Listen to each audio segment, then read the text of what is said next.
now live again. Jesus Christ. Beat me to death with a stick. We're here. We're here again. You loud bastards. You little pieces of shit. It's like you little content piggies. You're here to go watch more of my delicious content. It's okay. I know. I'm Okay, now. Okay, now we didn't have to make it fucking weird. You're fucking weirdo. It's not weird if it's funny. It's weird. It's creepy. This is why nobody likes Chartaro except for you. Yeah. Oh wow, you really gotta be like that? Yeah. Yeah, hating. It gives me blood. It gives me life. It's like, you can never just support anything, can you? Just everything's gotta be a hateful challenge. Yeah, exactly. This is why I'm doing this entire tier list, just out of pure spite. All right. Let's get this show on the road. Okay, let's do the intros as usual. Welcome back, super fans. It is I, your lovely host with the most, Crowd Kuma, back again with my lovely co-host, that. That object. That creature thing. That creature that I have locked up and have released yet again, just so he could co-host this fucking tier list. Exactly. I made a deal with a demon.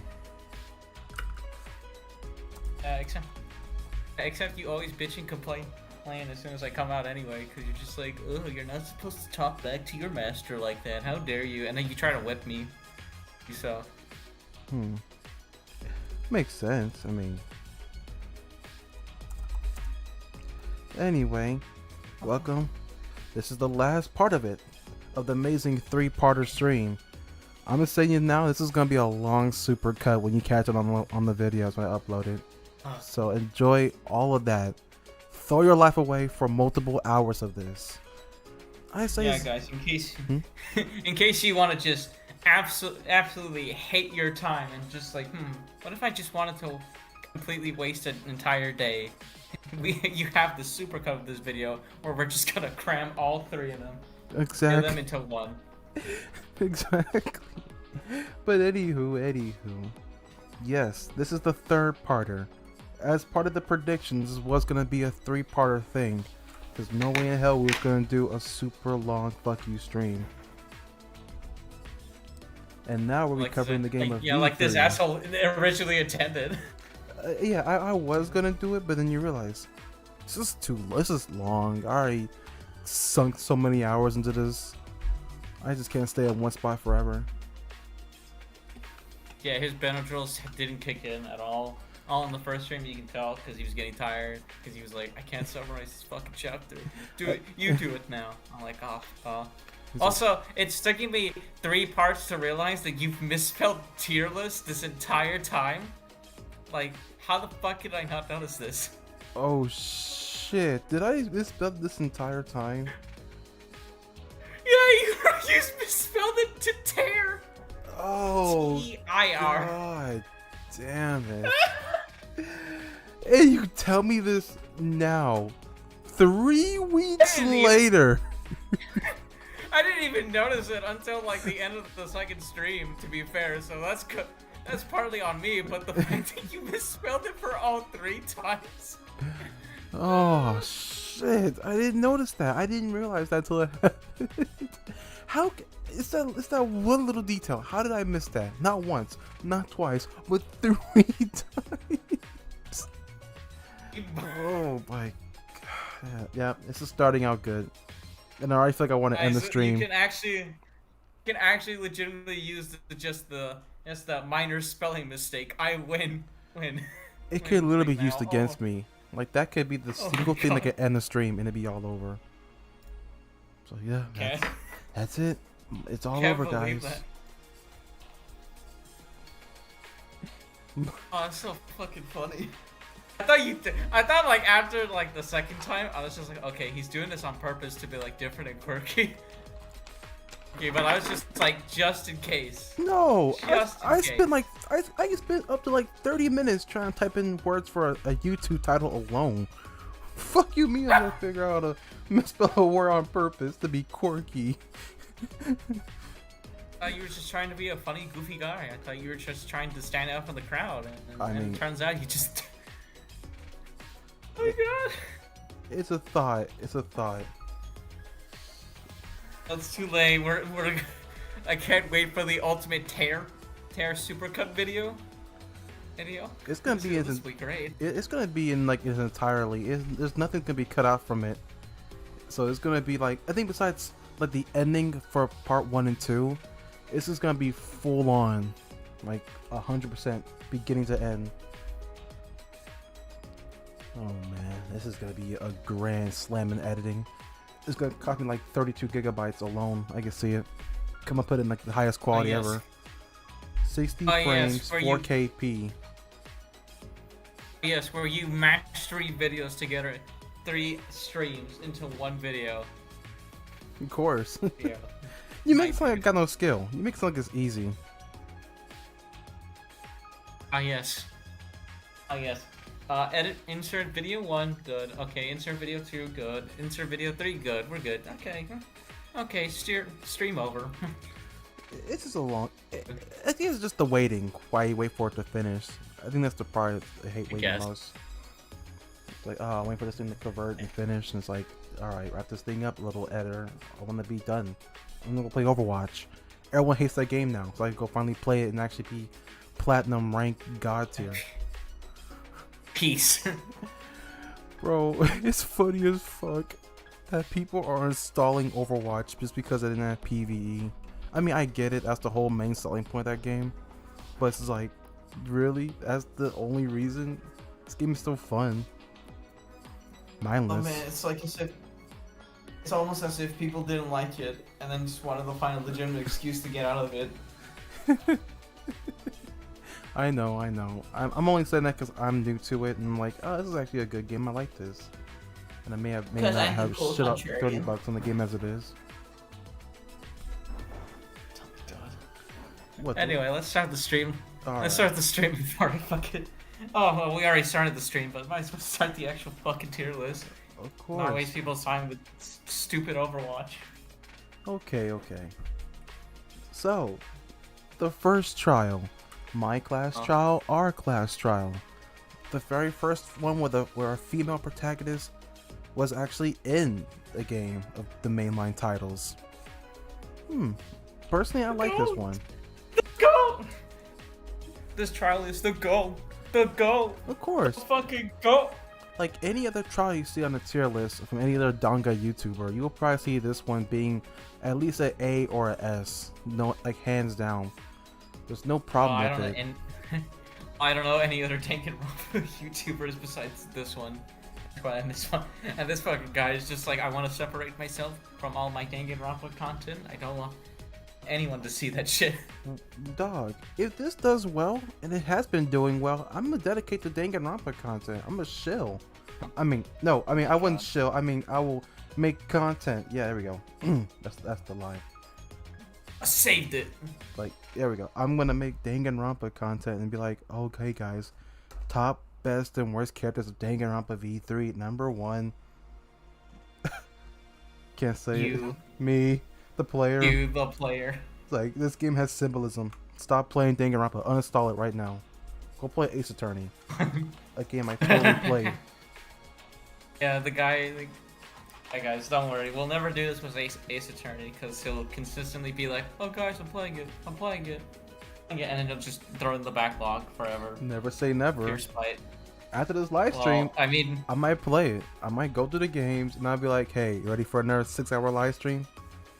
Yeah, fucking right. You literally watched a trial ranking tier list where you spoiled everything about it. I'm not fucking excited for this. You're literally just gonna be like, oh, I knew this one the entire time. Dude, that was like it's like a 2-parter, and they're both like a damn hour. I'm not gonna remember shit. And I think they did all the games except for like the Great Ace Attorneys, so they're all like in their own like mismatched slots. I'm not gonna know shit besides being like, oh, I vaguely remember this one. It's still a massive fuck you. Anyway, we're not getting into this. Okay. Let's talk about Danganronpa. Okay, Before fine. my aneurysm burst my head. Okay. The Kaede trial, it was good. I like it. It was a compelling first trial. Like the mechanics were the same as the first two games. Refreshing, but yet offer something new in terms of gameplay. Even the infamous lie mechanic, which in my opinion, never really played a big part in the game. Even though the game was advertising, you know, truth versus lies, and I thought lying would play more of a role into it. You know? But regardless of that fact, it was a good trial. It was one of the more emotional ones, I could say, for the first ones. It was a lot more memorable compared to the first one, the first game and the second game. This one definitely pulled you by your heartstrings. If you want to tear up, and this is the first trial, it offers a lot more because the characters themselves weren't bland and honestly kind of forgettable ultimately. You know, as the I guess the temporarily accused Blackened Kaede and the now corpse in the slab of morgue, Rantaro, they brought enough, you know, they brought enough mystery and enough, you know, life to them as characters. They weren't like Leon or Sayaka. They weren't like Teru or Byakuya Fatogami, the imposter. They didn't seem like, oh, they're endearing for this trial, and then, hey, I don't remember them. They're just a face. But these two have brought a lot to it, especially Kaede having main character energy. Hell, her whole thing, you know, during the prologue up till now, the first trial, in the first chapter, she's been nothing but main character the entire time. Hell, her whole demo was pretty much all about her being a main character, along with the big two, Hajime and Makoto. So honestly, it feels very heartbreaking to see her, you know, paint herself as the Blackened, to be a killer. She tries so hard to stop the masterminds, to end the killing game, but Rantaro ended up dead, and all the evidence pointed towards her. So it made me trip a little bit when she passed the reins to Suichi, another main character with a cap, who played this didn't want to be here, you know, kind of attitude, this disposition. So it was hard to see him have to take the reins and the mantles from her, and have to do what was necessary to convict her, to make sure that she's the one who was picked as the Blackened to be executed. And from that moment after when she was executed, it was very heartbreaking. It was hurting a lot during that trial. Even afterward, it was sweet that Suichi was trying to be a main character after that, to keep pushing on for Kaede's sake. But, you know, from beginning to end, it really, you know, grabbed you by the fucking balls and said, yeah, this shit's crazy. If a main character could die in this game, you don't know what's gonna happen. So, yeah. On your side, that? Yep. So let me give some context for this. First game's trial. I was like interested enough as it was, but I definitely don't think, in the long scheme of things, the first trial for the first game was as great as many people would be. The second game's first trial was a definitely big step up for me, just in terms of the writing and the story and everything like that. I cared more about the Blackened and the victim in that case. Although, like you said, the long scheme of things, I end up kind of forgetting about Teru by the end of it, and also Fat Togami as well, until they bring him back up later in the game. First trial of this game, though, fucking hit me harder than anything, because, let me be clear here, I love Kaede. I love her a lot. She's my favorite Danganronpa girl of them all. Like, I know a lot of people be like, heresy, did she off the game? No, I fucking love Kaede. Kaede, just straight up.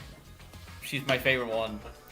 She's my favorite girl of all of them, which is really weird for me to say, because I'd be like, I like the tomboy Asahina, but no, I really like Kaede Akimatsu a lot. I think she's well written for time that she's put in, and I just love her overall, which makes her reveal that she not only did she kill someone, she's the Blackened. You're not going to be able to play, I guess, her as the main character. It broke my fucking heart, and it left me. And her execution was fucking brutal. In terms of Danganronpa, like, I think this is the most brutal one yet, you know, that we've gotten, because she gets hanged, and they like start playing with her corpse and using it as like a fucking piano finger, and then they just crush her body afterwards with like all these spikes and stuff. Just leave this giant splatter. Fucking brutal. So, needless to say, this trial already broke my heart, and it caught me so off guard. many times. Because at that point it was just like, okay, now everything's thrown out of the fucking window. Well, now, because it's like, your main character could end up being the fucking killer. And you wouldn't even know it, because normally in the game, as you're like exploring in that first chapter, you're just examining stuff around, but then Kaede, it takes an extremely longer time to pause to do some stuff, which at first you wouldn't really think about, but when you're replaying the game, it becomes more obvious that it's like, oh shit, she's putting her plan into action. Oh god. It fucking hurts. It's a lot. And overall, I think this first game's impact, first trial, holy shit. First trial here leaves a stronger impact than I think anything we've gotten up to this point. And it's definitely warmed me up to this one more than I think the previous 2 games ever could have. And so I love this trial. I think this is one of my favorite trials in Danganronpa. So I agree concurrently. I honestly will miss the fact that we didn't get to play the rest of the game as Kaede. I would love to see how she would have handled a lot of the situations. Because I know going forward, Soichi does end up kind of seeming similar to like how Makoto was. Well, I'm not saying he's a carbon copy, but everyone kind of points out that he's kind of he falls into the same archetype. Male lead, just kind of there, doesn't really know. But I think they're all different in personality. You know, Hajime is a lot more, I guess, chattish. He just takes no shit. Makoto is just like, you know, happy-go-lucky, believes in everybody. Soichi's reserved, but more opinionated. No, he knows what's up.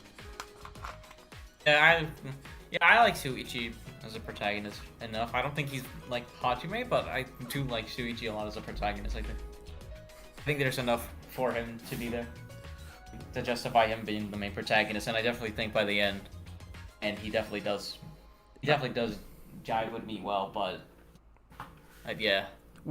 Are you thinking, or are you wishing you could just be playing as Kaede the entire time, like everyone else was? Maybe like the first half or so, like maybe through like halfway through chapter 2, I was thinking that. But then as the game went on forward, I just kind of started liking Shuichi more. They definitely did enough to differentiate him from the other Danganronpa protagonists, and they did enough for him to step out of the shadow of Kaede as a protagonist and kind of becomes his own person by the end of it. That's good, because I believe that he could be his own character. I know that it was probably a big role to fill in, because like you said, Kaede was a huge shadow, and hell, she came out this game swinging, prologue to now. So I understand, like, it was a big role to fill, like, immediately after, like, during this first trial. To be honest, I wish there were, I guess, like, an alternate mode, and if you beat the game on, like, a higher difficulty, you could play as Kaede. I would love to see, like, the scenarios going on with her, and see how she handles the situations. Though I know the game will still be the same, it'd be kind of interesting to see how she'll handle certain trials and certain characters. I don't think that would have worked in the main grand scheme of things, because I think overall, I think Kaede is just more of like an impact point, or just like a gigantic impact, and I think she's just designed with the intention of she's going to pass the torch soon to someone else. Oh, you mean that she has the death flag problem, the perfect girl syndrome that you see in animes and shit like that. So perfect, so like everything has a good backstory. You just smell the death on her. Not necessarily that, but it's just kind of like, well, she's really good. Yes, so I guess that may be how to explain it, but I don't know. I mean, that's how I think of it. Something... I mean, when I think about the first trial, that's what I think about Kaede.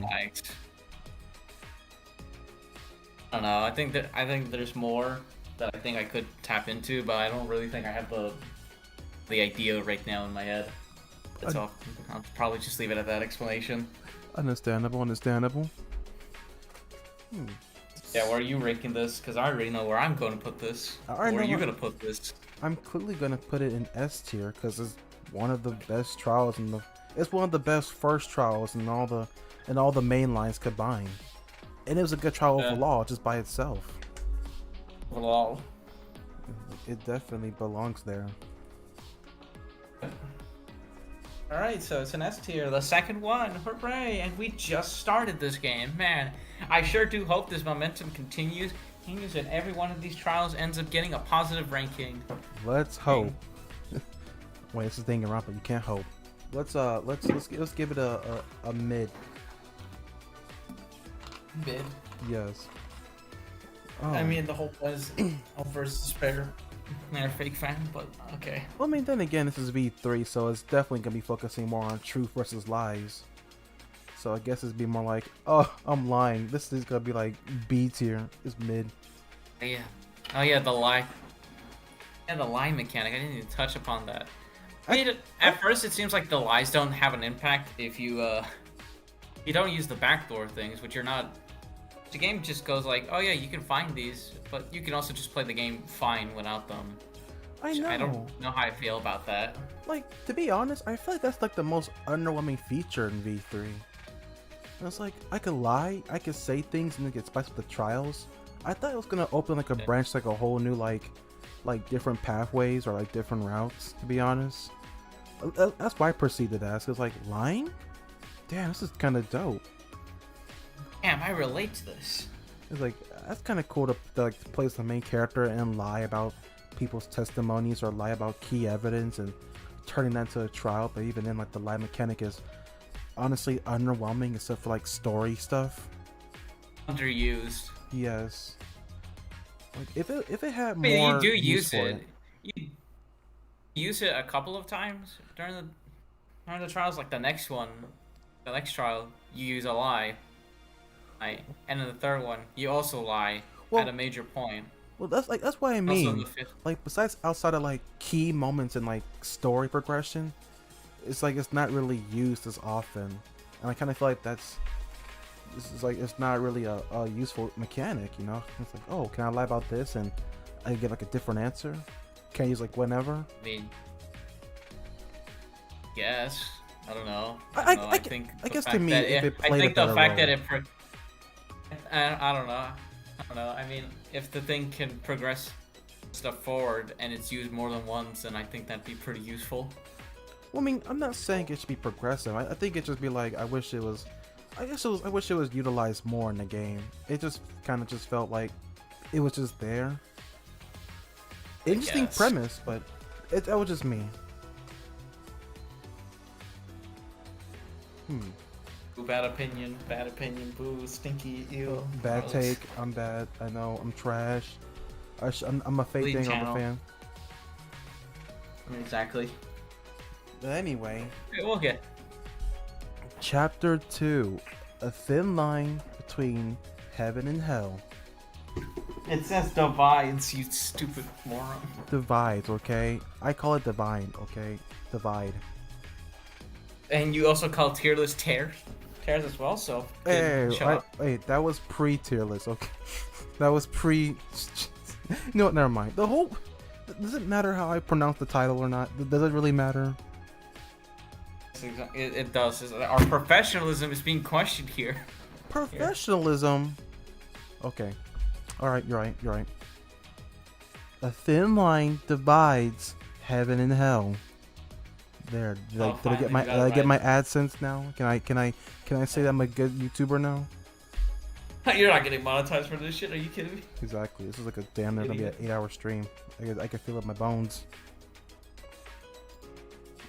Anyway. Second trial. Alright, let's not focus on the name specifically because who cares? True enough. The second trial, I gotta say, it was really good. The murder was compelling until like it's like halfway. If you don't know who the victim and who was the Blacken, the Blacken was a wonderful ultimate maid named Kurumi Tojo as the Blacken, and the victim was Ryoma, whose name I don't remember, ultimate tennis pro.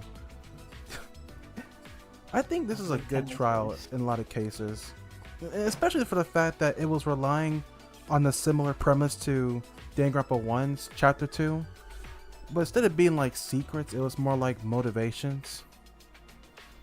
everyone had their own motivation or had their own thing. And It's more like one. It's more like the one's motivation instead of like yeah, instead of two's, I would think. Because it's just like, here's a thing that shows you like what your life was like in the outside world. hmm Oh, do you want to find out more? Graduate. It's like, oh, okay. true enough. It's True one's enough. motive again. That's a better analogy. I didn't mean to say two. That's just that was more like past problems. Bro, fake fan, I'm not a- strike again, not to know again. Anywho, And he anywho, only watched it on the YouTube video. Fake fan. anywho, for you know, for these people's motives, Ultimate Maid Kurumi, you know, her motive video was the fact that she was apparently the fucking leader of Japan. Prime Minister of Japan, baby. Fucking prime minister with the Monokuma Trump reference. Make this country great again. I don't remember this Trump. I don't remember this reference at all, and yet he keeps bringing it up. I hope someone like actually points this out and be like, "Is this a Trump reference, or is this just this man stretching?" I made that. This is the first time I even made that reference. What the hell? Online, every time we get into a conversation talking about P3, you always go, "He made a Trump reference." Guys, remember the Trump reference? Oh, whatever. But yes, her motive was the fact that she was the prime minister of Japan. And she had to go back to it. That was her motive for murder, because she was a leader of the fucking land of the rising sun. So she had to kill Ultimate Tennis Pro, whose big surprise, his motive was the fact that he had nobody at all. He had nothing to go back to. No friends, family, no pets, no lover, nothing. So in how this murder took place, well, mainly how it happened, was the fact that he willingly gave his life, you know, to make sure that she could get out. While she had everything, he had nothing. He realized that and let her, you know, do him in.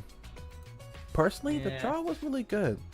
I think the only reason why, and I know we didn't bring this up for every other trial from the last two streams, in terms of like murder, well, except for the first one, but I think Kurumi could have had a solid murder if she didn't do the whole like tube and the rope thing, do the glass, you know, piranha tank thing. If she just left him in his lab, I think that would have been the most easy murder in my book. Probably, right? It could But it could probably pull the same thing there's as the whole thing. Hmm. The whole thing where Maki saw Kirumi and Ryoma at one point together. So it wouldn't have been hard to be like, oh yeah, the last person who saw Ryoma alive was Kurumi. And then next thing we know, Ryoma's dead and Kurumi's still alive. So, I wonder what happened. I know. I mean, that would makes it does definitely make sense. But I thought that could have probably implemented the closed room murder. You know, she could have killed him in his lab, locked the door, escaped via the same method that she was planning to use anyway, the tube and the rope. You know, and then just like boom, perfect escape. Yes. It's a reach. But if she ended up I mean, but then again, if she miscalculated something, I guess not, because the whole thing was just like, the whole reason they even find out that Kirumi was the murderer, because it's just like, this crime was perfectly executed, except for like one fatal mistake, which was like the glove that fell into the pool that she couldn't get. Exactly. And that's what did her in. And other than that, it was like, the whole thing was perfectly murdered, so it's like, oh shit. Like the perfect murder. Like, only could have been done by the perfect maid. The ultimate maid who could do everything. Well, almost everything that wasn't involving taking out a rival country, if I remember correctly. I fucking remember it. I remember that. Man, he remembers stuff? Holy shit. I remember like useless information in Danganronpa. I was like, hey, did you know that Mikan Haruki has been bullied so much that she is just... I'm sorry. I just can't do this anymore. I just can't. Moving on. Because he likes Mikan because she's an abuse victim. He's like, easy prey. This is not like the Kobeni thing, okay? It's not like that. It's so like that, and you know it. It's like weak, easy to pick on, definitively prey. How could I not say no to this free meal? Yeah, exactly. Like, anyway, this trial, I'm gonna give it a B. You think it was a B tier? Yeah, B for as in boy. I sure am disappointed after that last goated trial. What? I could just see it now. After first trial, this is all gonna be B's and fucking C's.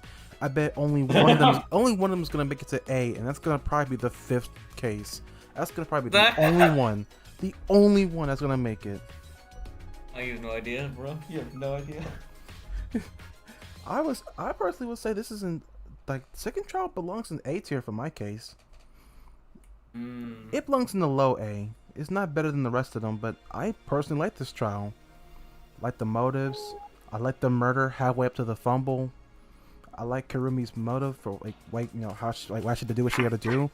I damn sure like the fact that she's the only person to start running her ass off the moment she got executed.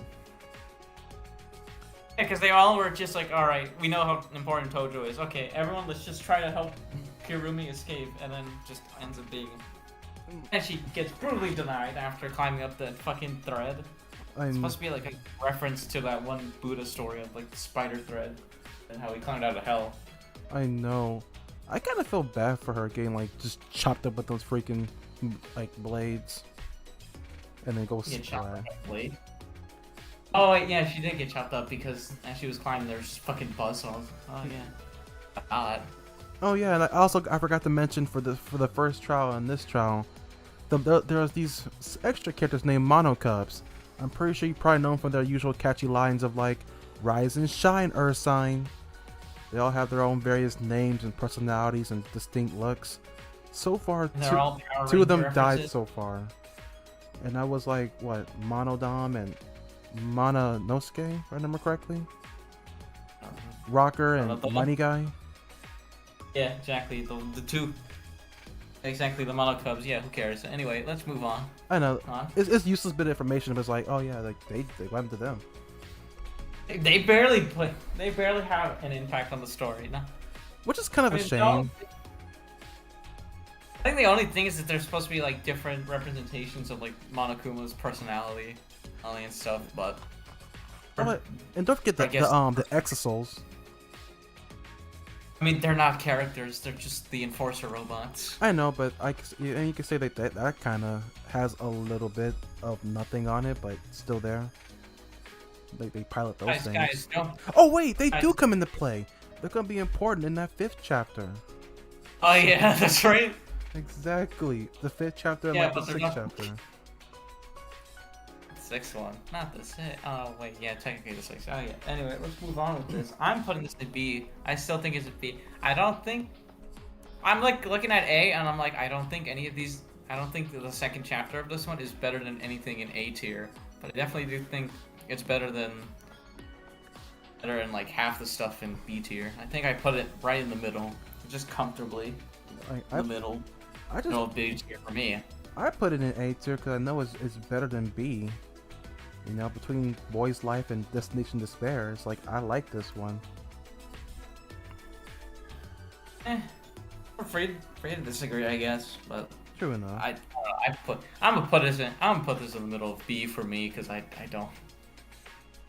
I'm just like, after the huge high that I had of the first trial, I think the second one really was like, oh god, you know what I mean? It wasn't, and I know I'm making it sound like, oh, this thing was horrible, it ruined everything for me. I like this trial in its own little bubble thing. Like when I was replaying certain trials, I was just like, we replay this one. And it was fine in its own bubble, but I think just as serve as a continuation of the entire game, I think this one is definitely a bit more of a letdown than this one, especially considering I don't really care about Kirumi and Ryoma. Really, like I like Kirumi's twist of the whole thing. Is she's basically the Prime Minister of Japan, and that was interesting. But it's just like out of all the cast in this one, these two and like the ones we're getting to are like at least memorable, or at least favorite among the cast. True enough. If I were to say, I think Ryoma is more like a chapter 1 kind of murder, since he just has nearly nothing about him, like no real anything besides a story. Yeah. Like if I would personally go back, Rentaro would be second case murder and Ryoma would be first case murder. I mean, the only thing I remember from Ryoma is just his catchphrase, "Still got a long ways to go." And I'm like, oh yeah, I remember him. I'd say I still think it'd be fine into chapter 2 because I think chapter 1's impact is so great. So great, it really just takes you off guard right at the very beginning. Like, I don't know. That's how I feel about it personally. I get you. Put it as a B. Ready for the third one? Oh yeah, the double murder, double homicide. Everyone's favorite, third chapters, the double murder chapters. Yeah, everyone loves these. Everyone loves double murders because always one murder doesn't make sense or it's just hastily put in, and then it just sucks. Oh man, I love double murders. They're my favorite. Yeah, the Blackens are always the most interesting ones. The murder methods are really, really mysterious, and there's so many twists and turns in these chapters. True enough. Anyway, enough trying to be a shitty commentary channel, and put in fucking sarcasm where it doesn't belong. Just fucking do this shit.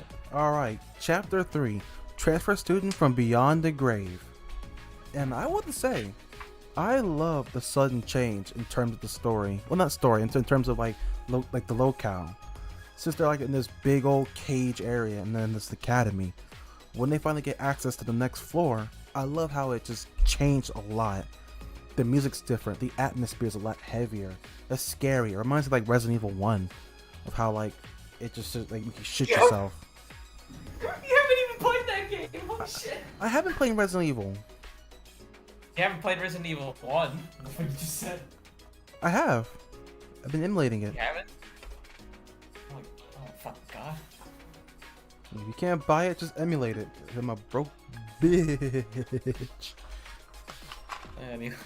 Well, fair enough. But anyway, it's a different change from it. They offer new places. They got this big ass. They got the art room. They got these empty classrooms that they alone have ominous presence. They have like various different rooms and stuff. I can't remember all of them to get into it to save my life. But it's certainly a new area to explore. But that's all just, fame and glamour when we have another murder. And that was the murder of Angie Yonaga, the ultimate artist, if I remember correctly. I think so. Yeah. She is the ultimate artist. If everyone doesn't know what she looks like or remember her, just remember dark skin and just Atua. Like, Atua will protect us. Atua's will. It's like, yeah, your false god's gonna make you feel a lot better. As the proud Reddit atheist that I am, I do not believe in any of your stupid religions. Not even Atua, you stupid whore. I'm not a Reddit atheist. What the fuck? How the hell am I a Reddit atheist? I may not believe in religion, but I'm not an atheist. I'm just like, no, that's still an atheist. You think about it. I'm trying to say is like, I don't know. I'm inconclusive. I'm not an atheist. Proceeds to define it. Okay. You know what? Fuck you. All right. I'm still thinking about my religion facts. My religion views are not important of this live stream. Probably in a separate video. Or maybe just not at all. Exactly. But anyway, Angie is killed in this. What I gotta say, it's probably one of the best murders I gotta say in the franchise. Well, really, Angie's. Well, I guess in terms of like how it was done. Really? Yes. Explain.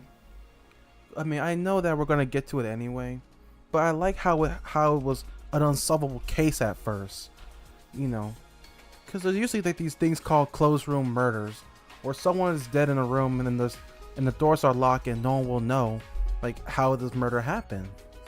So I find it very, me personally, I like those. Cause I like seeing people trying to figure out how this transpired, how did this work, And like I said, the killer who did it thought of it as planned it out and executed it well perfectly. I don't think this even compares to Tanko in some ways, besides it being a meme. Oh, speaking of Tanko, Oh, oh, Tenko Chabashia, the ultimate Neo Aikido master. I'm pretty sure you might know her from her whole degenerate males thing and me confusing her for a feminist. And me, Oh, yeah, the one absolutely where hating her. Oh yeah, where you had those absolutely disgusting fantasies that I can't talk about out loud, otherwise we might actually get in trouble. Like, I don't think you should. I don't think you should mention them live on stream. I don't think I don't want to get striked. It's like, wait, what'd you say about Tanko on stream? It's like, no, mama YouTube. I didn't know anything. I didn't say anything about my monkey. I mean, never mind. It's too late. There might already be people who figure out the consequences, but let's just not say it anyway. Exactly. But you know, Tanko, ultimate, Neo Aikido artist, master, ultimate feminist as well. I don't know about Tanko. I know this is off topic, but Tanko is just, I don't understand Tanko. I know her backstory kind of tells us more, and I know the gist of it. Like, her master taught her to be, to think that males will make her weak. It's just kind of like that. Me going through it, not knowing her story, I thought she was just like a feminist. I thought she just kind of hate males, and I was like, oh yeah, I don't like her. I hope she dies. And I knew with the moment she was dead, I was like, damn, you never knew what you had till it was gone. And that was kind of. She was a feminist. That's what. It's because she's a feminist. That's why you wanted her to be dead. Exactly. What's that feminist? I'll shit on her. like, I'll kill her in this trial right now. I'm gonna say I did it. Ladies and gentlemen, let me remind you, this is also the same guy who. Oh, okay. Yeah, no, never mind. I'm not gonna finish that statement at all. I don't think you should finish that statement. You know what? Fuck you. Now I'm gonna finish the statement. This is the same person that still lives with their mom. Okay, I don't. Wait, don't you live with your own family too? Don't you throw me under the bus? You live with your mom, and you're like, I fucking hate feminists. Though. So the irony on that is double rich. I know, kind of ironic. It's like, don't worry, my mom's a tomboy, so it's all cool. It's all cool in her book, in my book. By the way, if she's watching this stream, hello, and also your son is a degenerate. He needs to go to the psych ward. I don't need to go to the funny farm. They can't make me take my medication. I wish the hell they would. but to get back on track. Yeah, exactly. No. To get back on track, she was murdered in the room because as the motive for this chapter, Monokuma was offering up the Necronomicon, not trademark from a different franchise, and with it could grant the ability to possibly bring back any person who was killed in the last two chapters, ranging from Kaede, Rentaro, Ryoma, Kirumi. And that was the motive for the murder. If it was not, remember correctly, that was the Necronomicon? Yeah, that was supposed to be the motive for the murder anyway, but then it just kind of ends up getting tossed to the wayside by the end of it. Which was kind of wasted? It was like a Necronomicon. I wish that could have been used. I really wished. Like the thought of bringing back someone who was murdered would kind of be interesting to see. To like bring back like Kaede or like Rantaro who was filling the role of mysterious character we know nothing about as usual. Yeah. Like Fat Sogami. I feel like that's just the entire point of. I feel like this is just an accurate way of explaining the chapter of this game in particular. It's just kind of like missed and disappointing stuff. That really is chapter 3. It's just a lot of build up, but then it's just like ultimately disappointment. It's like you give me the best chapter for a double murder, and it's just like you blue ball me. This is disappointing. This sucks. Especially since they're the killers. Can't believe it. Danganronpa's third chapter disappointed me again. Man, I couldn't have seen this coming. Don't worry. Maybe the fourth mainline game could fix this. We're not getting into that. Not yet. No. We're saving that for the end. No, we're saving that to the end. Hold your fucking tears back. It's like an actual YouTuber. We're only using him on command. Cry out the. On command. Like a real YouTuber. Only a real YouTuber can cry out demand. That shit sounds mechanical, bro. I swear. It's a realistic description of YouTubers, bro. You think they have feelings? No. Like only a real tuber can cry like on demand. Oh, it just takes a little flick of the wrist. Gotta know, and this will be memorable when you have to do your apology videos for a noisy me voice actor for stealing your shit all the time. I'm not stealing her shit. If she wants to sue me, she can throw me an email anytime. Well, you haven't stolen anything from her yet, but then again, I didn't watch her V3 video. Exactly. So I don't know. Maybe the entire thing, everything you've been saying up until now, has just been something that she said in the video. You know what? I'm not gonna do it. I was gonna be like, do I need to pull up her video during this live stream and just watch that shit together? As we break the trial. Hold on, let's just steal her video real quick. Like, The video real quick, and then you'll just see the view count, and you'll be like, oh, I can't do this anymore. I don't want to play this game. he's like, I'm telling you, it's gonna happen. Let me see. You don't actually need to fucking pull up the video. No, I want to see how many hours was it. 2 hours, no? Or was it 3? Because she's just patterns. I swore this shit was like 1,000,000 hours. Guys, let's just waste time. Anyway, as you're looking at that video, fucking rank the trial. We didn't even talk about it that much. Actually, wait, we didn't even talk about the murder. We didn't talk about anything about that. Well, not the murder. I guess like the. Yeah. I guess the more like.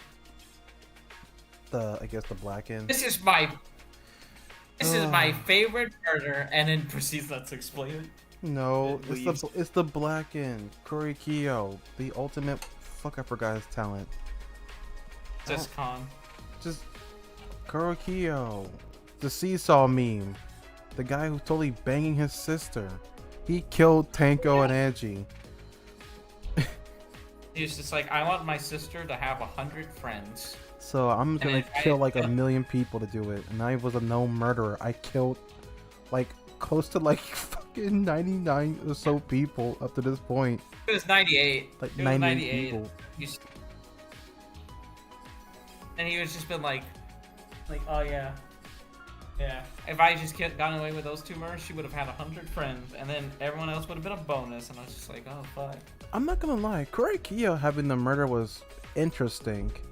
Even though it kind of ended up being like Mikan again, well, it was just kind of just weird. I feel like that. Well, I mean, it's Mikan in terms of trial, not in terms of murder. Because I could say Kurikyo had the perfect murder again. Well, overall, V3 had like V3 is like what 2 for 2 on like perfect murders. Because like Angie's murder was he has like 2 overall. 3. Well, yes. Actually, yeah, that is true. But we're not gonna get to that one yet. But Kyo had a perfect murder with Angie since he murdered her in the room that he killed Tanko in. Well, I guess the room over. He killed Angie and locked her in her own room and used the wax statue with the sword embedded to it to lock the door. Honestly, I like that kind of murder. As I mentioned, the closed room murder. If he didn't kill Tanko, he would have had the perfect murder because no one knew who killed Angie. It could have been anyone. There was not enough clues. Pretty much. And I know this is not important, but I like the fact that Kokichi just kind of unloaded into Himiko in this trial in particular about Tanko. If I remember correctly, like Himiko was now feeling all sad and shit for Tanko. And Kokichi's was like, yeah, this is a bunch of bullshit. You didn't give 3 shits about her until she was like a body in the morgue, and now you care? Because up to this point, Himiko has been emotionally just kind of reserved. Just kind of like, meh. Or as Mew would call like a donkey lip midget. Where did that come from? If I remember correctly, that was in one of those. It was one of the chapters. She called her a donkey lip midget, and that was the funniest shit I ever saw. I think that's a you. No, she called Himiko a donkey lip midget, and that was funny as hell. Who called Himiko a donkey? It was Mew, the only person who was vulgar enough to talk like that. Maybe. That's right. Mew did like to talk like that a lot. Exactly. I thought that was you for a second. No. Felt like a you thing. Oh, you probably would have also added some other slurs in there just to make sure you prove the point. Exactly. But Miyu has refinement and class. You fucking hate her. No, I don't hate her. Yeah, you do. How do I hate Miyu, who's like one of my favorites? You literally hate her because you're like, every time you talk about Terra, you then go like, oh, and then there's Miyu. Everyone forgets her, but we're not getting into that. Bro, that is a bullshit line. You know it. It is not bullshit. It's the truth. You've said this beforehand. You've argued about this beforehand about pervert characters. I'm only mad about that because they give Miyu so much leeway. But Teru just kind of gets Thanos snapped into the trash can. I think that's the only reason why I'm mad about it, is because like I guess my own personal like double standard belief that's like, oh, but Miyu could be vulgar and horny on main, but Teru just says he's throbbing once, and then just like, what a cretin, what a creep. Yeah, but I like Miyu. She's one of my favorite characters. Yeah. Exactly, because she got a mouth that just doesn't. I mean, focus up. Yeah, no, let's stop. Let's stop this now. Let's try. Let's get this over. Holy shit, we have actually just been fumbling around the entire time. We haven't been fumbling around. It's only been like. Yeah. This stream is so unfocused compared to the last one. Last one we were doing great, and this one we're just kind of start fucking around. We're drunk as shit.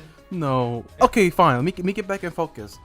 I think Kurokiyo could have a perfect murder in this trial if he simply did not kill Tanko.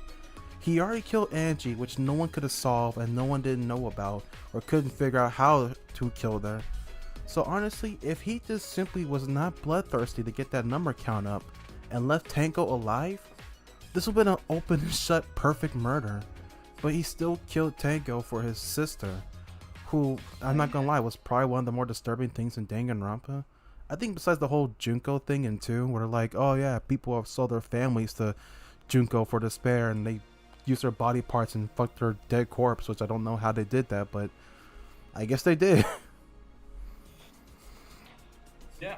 But it was, I think, this is the making of his own design. If he didn't kill Tanko, perfect murder all around. The whole sister thing was weird. I liked the execution. The boiling was cool. I think that's probably one of the more worst ways to go out besides Kaede. Yeah. Especially, I love the fact that after that, when it's going to be with his sister, Monokuma literally was just like, hell no, not even in death you can escape me. And threw salt on him, like double killing him twice.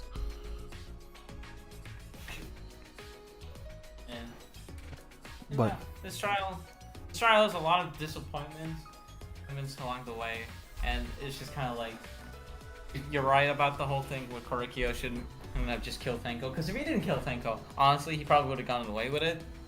Because the whole reason they find out how Angie was murdered and then what happened, they literally just do it after they solve Tanko's murder. They're like, okay, cool, we now know who killed Tanko. And there's this interesting element that was added into it.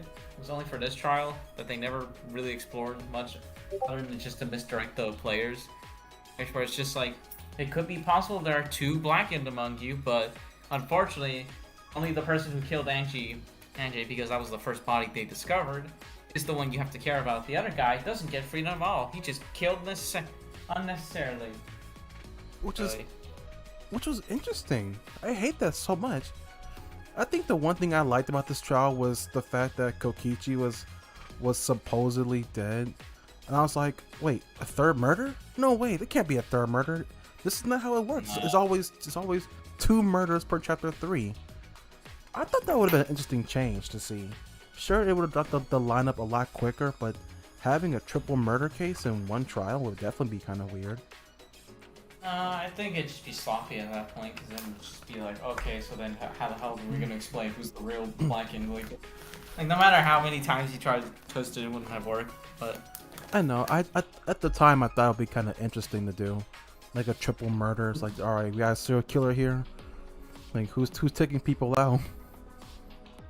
I thought it was just more interesting that they brought up that whole angle about like the body discovery, where it's just like, okay, so it's the first body they found.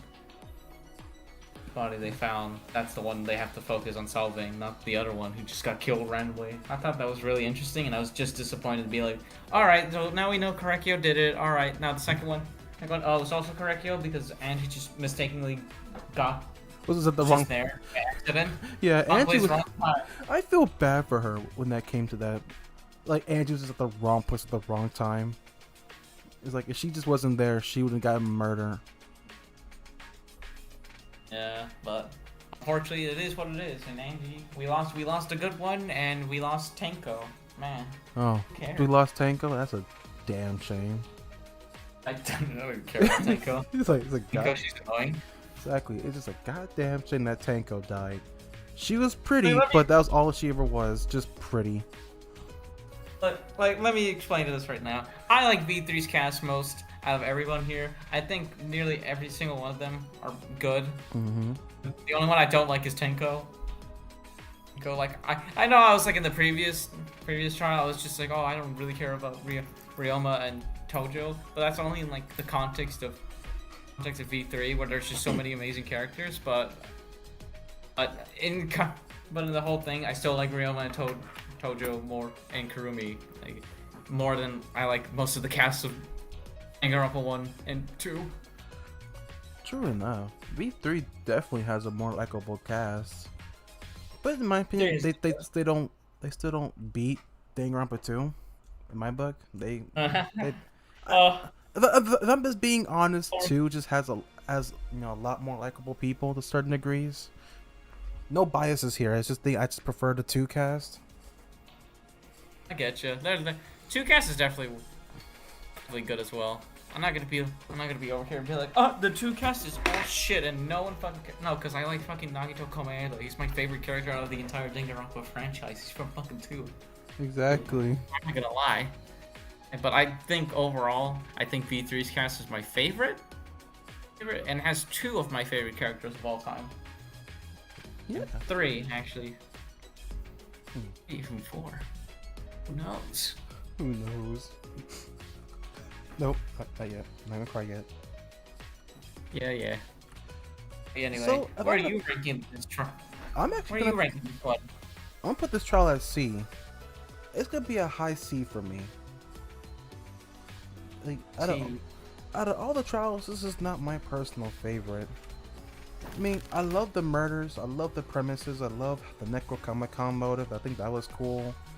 I like the possibility of a dual killer kind of thing. But like I guess the whole murders afterwards, like knowing what happened, like especially with Tanko and the murderer himself. Just chapter 3 overall, it started out so good, but then it became ultimately underwhelming. Like I'm gonna put it's in between, because it's not better than the first chapter of the first game, because at least that one was good, but it definitely beats out Mikon's chapter. But like overall, it still deserves a C for being just overwhelming overall. Just shit. I wish it could have did better. And this is without the bias of chapter 1 for this game being already like the peak trial, and everything else is just kind of a snore. Yeah. I'm actually a bit torn between this one, because the more I think about it, the more I think I actually would put this in D. Straight D tier? Yeah, because my thing is, right, that there's so many interesting setups for this entire trial, and then most of them, the payoff is just so disappointing, or it just ends up becoming so mediocre that I just keep getting let down more and more as the trial goes on further. I already didn't care about Tenko. I liked Angie as she was fun, but I don't really think she's a great character at the end of the day. I don't really care about Korekio either. To be fair. Even though, funnily enough, one of the first friendship fragment things, because this one is like collecting the flower pebbles or something? Friendship flowers? I don't know. Pretty much, just the hope fragments. Fragments again. And I collected all the hope fragments for Korekio, which is fucking hilarious. The guy you don't Yeah. care about is the one you got all the fragments for. It's kind of fucking hilarious. I know, right? All It's right. like, But I hate in this terms- character. I fucking despise this character. Gets him first. Okay. That's easy. But yeah, I don't really care about Correcchio at all. And then when he turns into black and he's insane, it was kind of like a okay. I guess there was something behind the mask the entire time. I guess it wasn't just him being into like a gimp suit and into weird kinky stuff. But and the more I'm talking about this trial and the more I think about it, I think it's actually D tier. I think it might actually be worse than the Celeste trial. Really? Which is Actually, yeah, you're right. It's. I mean, at least Celeste tried to be. Here's the thing. Celeste trial, it's like it's very obvious who the killer is, and there's like a lot of underwhelming stuff in general. But I think it's just like, well, I was underwhelmed from the beginning, so I guess it can't hurt me anymore. Versus just being like, oh man, there's gonna be some good stuff. There's gonna be some interesting stuff. Oh, disappointed. Oh, disappointed. Oh, disappointed. But yeah, I think it actually might be worse than the Celeste trial, but I don't know if it's worse than the Mekon trial. For me. Yeah, I get it. Oh. So it's D tier for me. Of course. I understand. I get it. It's D tier. It just can't be beaten at this point. I want to put it in D tier, but C is to me the best it'll be at. Alright. Alright. Now it's the 4th chapter. I'm not even gonna fucking bother reading its fucking title, because, who cares? Lol. Chapter 4. Live and let the Langan world live. Or as they call it, the not art online. Who the fuck calls it that? That's how I call it. Stop trying to make like this fucking fantasy crowd of people that being like, oh, everyone calls it this. No, I just said that's how I call it. That's what I call After it. I called you out the first time, you fuck.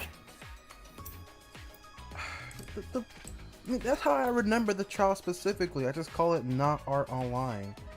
Because it's like, Not art. Put the headset on, go into another world, you know, just simple shit. Yeah, where they slay orcs. Pages, I don't even remember. This one is interesting, to say the least. It certainly was. I gotta say, this is definitely a surprisal. This trial being the first time someone tried to take the initiative and try to kill a killer. Well, did this the second time mainly. Take the initiative to kill a killer? What the hell are you talking about? Well, I mean to kill someone in advance, as I specifically meant. To be specific. Oh, they set up something. Yes, they tried to set up a murder, didn't go work, and then they're the one in the slab. Ah, the whole reversal trap thing. Ah, yeah. Yes. And the one to do this was Miyu, the ultimate inventor.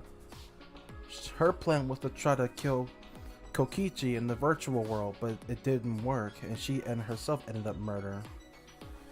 I would say this is a very... Gonta, my big insect boy. No. Oh, Gonta. This was a hard trial to watch. It really was. I mean, not to watch the playthrough. I mean. Yeah, because it's like by the time, as the more it's becoming clear that it's Gonta is the killer, it's just sad because he's like so innocent and sweet. And it's like he generally has generally no memory of the thing happening because as it turns out, the whole virtual world thing versus reality, it's like there's like 2 separate consciousness or something going on. Mm-hmm.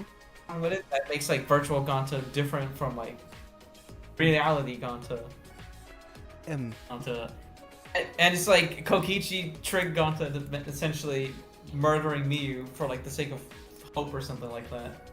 Pretty much, because he exploited Gonta's not so smart intellect when he mistaken the chords together, got them different. So he was easy to exploit and kill Miyu with. So it was sad in this trial because Kaito fighting his ass off to prove that Gonta didn't do anything. He's like, Gonta is a nice guy who wouldn't kill anyone. and you're trying to convict the Where to wrong fly? person. Yeah, no, it was very brutal. I was like, oh man, I'm getting like Coyote flashbacks over here. It really Where I was like was the just like, Coyote I don't wanna do this. flashbacks. I'm getting PTSD just from the fact it's like I don't want to do this anymore. I don't want to play anymore. And I was just like, oh fuck. By the time we got to the end of it, I was just like, oh fuck me, I'm broken again. Fucking by this fucking game. A second time. How the fuck did that happen? I know, and I love the fact that Kokichi spares no mercy against Gonta. He is just instantly, just dig hard, trying to throw him under the bus every opportunity. And it's not like he's wrong. He really did kill Miyu, but it's just the simple fact that he coerced him into killing her. But he's not directly the black end, because he didn't get his hands dirty, Gonta did. And that solidified me as him just being like, not Togami, but he's the guy I want to watch out for. You simply just can't trust Kokichi anymore. I mean, he hasn't been trustworthy this entire time. He's pretty much been like a little shit to everyone's here. But it's just like, damn, he really did this. He planned a murder and didn't think twice about selling out Gonta. Didn't even try to hide it. You know? Yeah, no. It was so sad. It was a tragic case. I was just, because the whole thing is like virtual Gonta, to believe it was like a selfless sacrifice. And where he's just like, well, if I killed them, then we bring hope. He's just like, well, if I kill them all, I can bring them hope because of the real thing. Or whatever. Mm-hmm. Oh, I would love to add I'd love to add that this chapter gave me Danganronpa 2 feelings of like the grape house and like the strawberry house. Yeah, because the different screens and stuff, and just how the whole virtual setup was. Yeah. Loading screens, really video was game mechanics. I fun. like that shit. Yeah, figure out how Miyu programmed the world and how she was originally going to try to plan them. How she was originally going to try to murder Kokichi. All that stuff. Just like, she played the cards right, but unfortunately it's just like circumstances just happened where she just got outplayed. Pretty much. And because someone else was able to use what just unexpectedly happened. I mean, Oh god. I love the fact that Miyu had the initiative. I love the fact that she tried to kill Kokichi. Because, like, in her mind, he's a terrible threat. He's gonna get everyone killed, or, like, at the very worst, he's the mastermind. So I love the fact that she was willing to kill him, to become the black end, to be executed for it. So it was a very interesting kind of thing. She wasn't even gonna fucking. Like, What did she plan that whole thing? Be like, oh well, Kokichi could be a potential threat to everyone, or is it more just like, well, out of everyone, I don't think more people are gonna care about if Kokichi died because he's been the worst one out of everyone here. well, if I remember correctly, So- she was out to kill Kokichi, just because how incredibly sus he's been getting this entire time, this entire game. You know, it's like, Yeah, because there's been like things leading up to the point where it's just like this might be like another remnant of despair situation where it's like someone else who's been following Juko's idea the entire time might have set this up. and honestly, who There's wouldn't that- believe it'd be Kokichi of all people? He has spared pretty much no room to be doubted otherwise. Yeah, because the entire time, every other trial, he's been like a major pain to deal with. He Besides, instigates, like he the first one. backtracks, all this shit. Yep. And it's just like, yeah, he's definitely something wrong. To be honest, I was disappointed that Miyu failed to kill him. It's like, oh, I wish he did die. I mean, I know that it would kill any tension going forward, but it's just like, this guy is just too mysterious to keep living. He shows no humanity. He's always lying. I mean, it'd be kind of weird to have like a whole mastermind in kind of view kind of thing. I know that would never work in a Danganronpa game, but that'd be kind of a cool premise.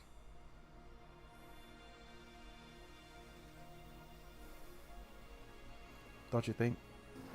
Well, yeah, that'd be so weird. That'd be so weird if like, the mastermind was just in plain sight the entire time. Yeah, no, that'd be so strange. Okay, you know what? You don't gotta act like that. I personally thought that would be a cool concept. Just like Foreshadowing. Whatever. The point is, Miyu's dead and he's not, and Gota got executed with frankly the weirdest execution to date. Not weirder than Miyu's. Oh yeah, Not weirder than not Miyu. Mikan's weird arm throbbing thing, but certainly special. yeah, because this is the whole he gets pelted by like a bunch of bugs, and then a giant one just gets hatched out because the Like the last two Monaco and like Monopoly. last two Monacos and the robot. It's like they were having this weird incest thing going along in the background. Which is weird. I mean, I assumed it was incest. It was. Anyway. But it was just like, all suddenly they were having a baby, and then just the baby kills the girl when it's born, because they're doing a whole Alien reference, and then they fucking chops off the fucking red one's head off, and then just slices through Gonta at the end. It's like, holy shit. And then Monokuma just burns the whole place down. It's just like, what the fuck was this execution? The hell was this? The ultimate insect man. And meanwhile, it's all portrayed in like the style of a fucking western. I know. I thought he was gonna be more like eaten alive by the very things he loves so much. I thought it'd be kind of one of those like weird execution ironics. It's like, oh, an innocent bug is like, oh, Goto's getting mutilated by like a giant like fucking mosquito or something. Not. I mean, he not technically got mutilated by a giant insect. I mean, he did, but I thought it was gonna be like Skull Island kind of like thing. I don't know if you've seen that movie, but that was kind of how I got the feeling it was gonna be. King Kong Skull Island, where he shoots the giant bugs at the other dinosaurs. Yeah, that's not the point, but I thought it was gonna be like that. But to have the spaghetti western execution was kind of unique. And after the execution, it solidified Kokichi as a prominent like threat. Even Kaito was trying to throw hands with him, and he just fucking took Kaito out.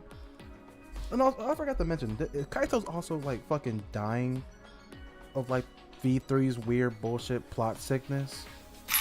I forgot what it was called. Cringe. He's dying of cringe because he was just like, oh god, it's Kokichi again. Oh god. Oh god, I got tuberculosis. You're making me cringe, Kokichi. But yes, he's coughing up blood, and he's a subplot where he might be dying, which is the first one that ever happened in Danganronpa. Have a character dying mid-killing game, not suicide, but just literal dying. A terminal illness that they can't cure. Yes. Took them only 3 games. But they did it. And there's technically a 4th one if you count that other video game, but no one talks about it because it's not important. So who cares? You know what? I was gonna say something, but I was. Oh, dude. I was gonna. He says the 4th game.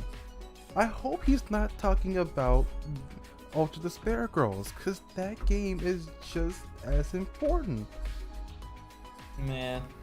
It's not prominent as the 3 main lines, but it's still very plot driven story for a Danganronpa game. Oh, we'll get to that. We'll get to whenever he plays it. Jesus. Oh no, I'm talking about that whole thing. Oh no. That whole spiel at the early. Oh no. Yeah. I would say I would give chapter 4 in my book B. Why a B? Explain yourself, you fiend. Because I guess in my book it's just not better than chapter 2, but it's definitely not lower than chapter 3. It's to me in the mid tier. Though I love the game mechanics and I love the virtual world and how the murder took place and definitely the emotional shit that went on here, it just wasn't my personal favorite. Honestly, I was just going through the motions in this trial. I'm certainly be honest, it is better than most of all the. No, is it? No, because it's not better than second game 4th chapter, and it's definitely not better than All-Star Apology. It's kind of tough. Okay, let me rethink it right quick. You can pick your choice. I'm debating this is difficult for me as well, because the more we talked about it, the more I remember how much I liked the case. This is definitely a case of this is a high B, or is this just like a low A? Because there's definitely a lot of good elements to it, but I think there's just a problem of just how sometimes its pace is really slowly at points. Yeah, that's To the problem with start it. killing it.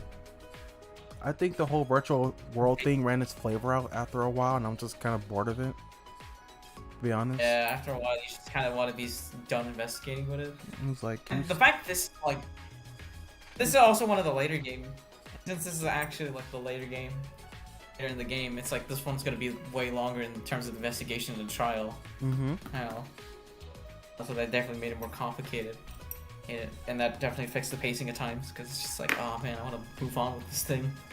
Right. But like, no, you're just kind of stuck where it's going. Pretty much. If I would be honest, thinking about it now, it might still be a low B. If not, it'll be a high A, but it's only coming close, just behind Chapter 6 of the first game. Oh, high A to low B. What the hell is this major difference? I mean, if it's basically just, if I'm gonna say what's the difference, if it was in B tier, then it's gonna be a high B, which is better than the first chapter of the second game and the second chapter of the first game. But if it was a low A, it won't be better than chapter 2 from the second game and chapter 2 from B3. It's right next to chapter 6 from the first game.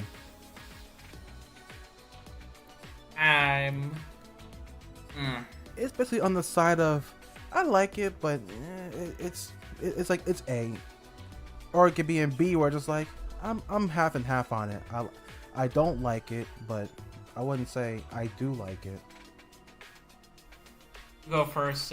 You go first. Then where are you gonna put a final executive decision of all time? I'm just gonna shoot for the stars and put it on B, a high B. It's leading the charge now.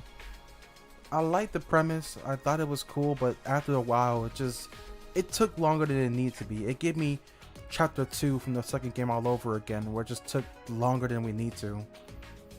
Just like, yeah. I know who did it. I'm done with this. Can we just wrap this shit up? I want to get going the next chapter. That's not. You know what? I actually agree with this. Holy shit. I'm gonna put it at the top of B, because when I compare the A tier here and all the cases there, and I think about this one in particular, I'm like, it's not as good. It's not as good as those. Like, it's good. It's a really good case. It's a really strong B, but I can't in my right mind say that I could put this right next to anything in A. Exactly. Which is kind of funny, because my A list is being dominated by mainly the second game and the first game.